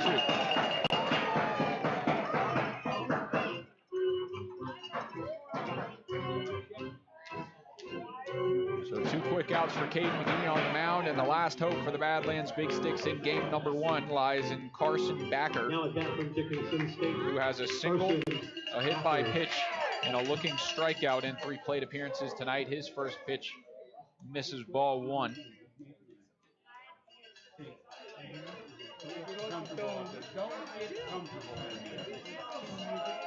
As Cade McGee will step off, wipe down his hand, and step back on. Here's the 1-0. That breaking ball cuts off the plate. And ahead in the count is Backer, 2-0. As the right-handed McGee tries to fight back in the count with this one, it will be shot foul over the on-deck circle. The ducking Stafford hit hard as the count moves to a 2-1 on the Cade McGee fastball. This one goes too high. And so the second baseman Backer, a hitter's count. As Cade McGee searching for out number 3 in this one to close out the Badlands Big Sticks. The 3-1 swung on and missed. Coming up empty is Backer, and the count will go full. Fans clapping and on their feet here at Oregon Trail Park Stadium. Full count, 2 away, as tries to close it. This fastball runs inside and low, and so he won't do it on this batter, as that one is ball 4. Advancing to first is Backer, and the 9-hole hitter Stafford will try and keep the line moving for the Big Sticks. It's been a fun game here at the ballpark tonight. The 3 runs at the plate from Cal Poly State for the Big Sticks coming in the 8th inning, cutting the deficit to 2, but the Pios answering right back as the first pitch misses off the plate to Ryan Stafford. Had 3 runs of their own in the bottom half, and 17 hits have led the way for the Pioneers. Here's the 1-0. This one shot up the middle, in and out of the glove of Cade McGee, but he'll toss to first and wrap it up on the 1-3 put out. The Pioneers win this one by a score of 8-3. They take game 1 of the series, and will be back tomorrow night to face the Badlands Big Sticks in game 2. Led the way offensively, 17 hits for the Pioneers on 1 error. Big Sticks 3 runs, 6 hits, and 5 errors, and in an electric game to a nice crowd here at Oregon Trail Park Stadium. We'll be right back for the Runs of Postgame show, but that wraps up this one as the Pios win it 8-3. You're listening to Pios Baseball on KNEB.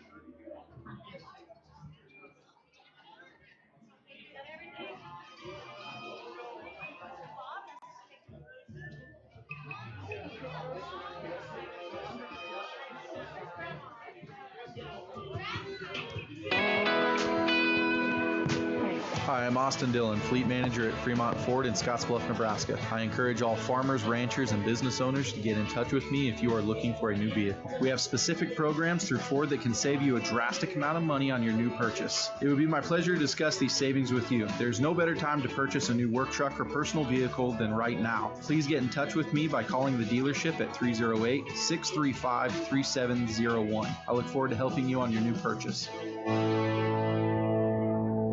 Today's farming is hard enough without equipment failure. The last thing a farmer or rancher needs is downtime and the cost of repairing machinery. Hydrotex has 80 years of experience offering superior performing lubricants and fuel improvers to agriculture producers across the U.S. But they don't just serve the ag industry. They have oils, greases, and fuel improvers for trucks and fleet operators, heavy equipment, and even food-grade processing application. Hydrotex of Western Nebraska ensures their products are conveniently available using delivery, pickup, or fast shipping. Call 635-8162 or log on to hydrotexoil.com.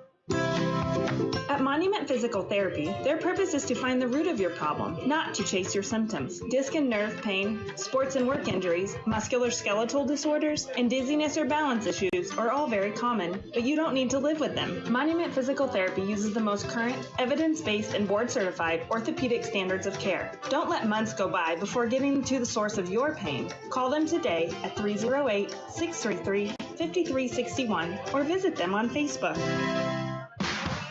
You have enough to worry about keeping up with all the demands of your business. Don't spend the little extra time you have cleaning up the office. It's time to call Bluffs Facility Solutions. No job is too big or too small for our highly experienced and trained team, including our truck-mounted professional steam cleaning for carpet, upholstery, tile, or grout. Weekly, bi-weekly, and monthly schedules are available. Now part of the Ideal Linen family, Bluffs Facility Solutions. Call 632-7197.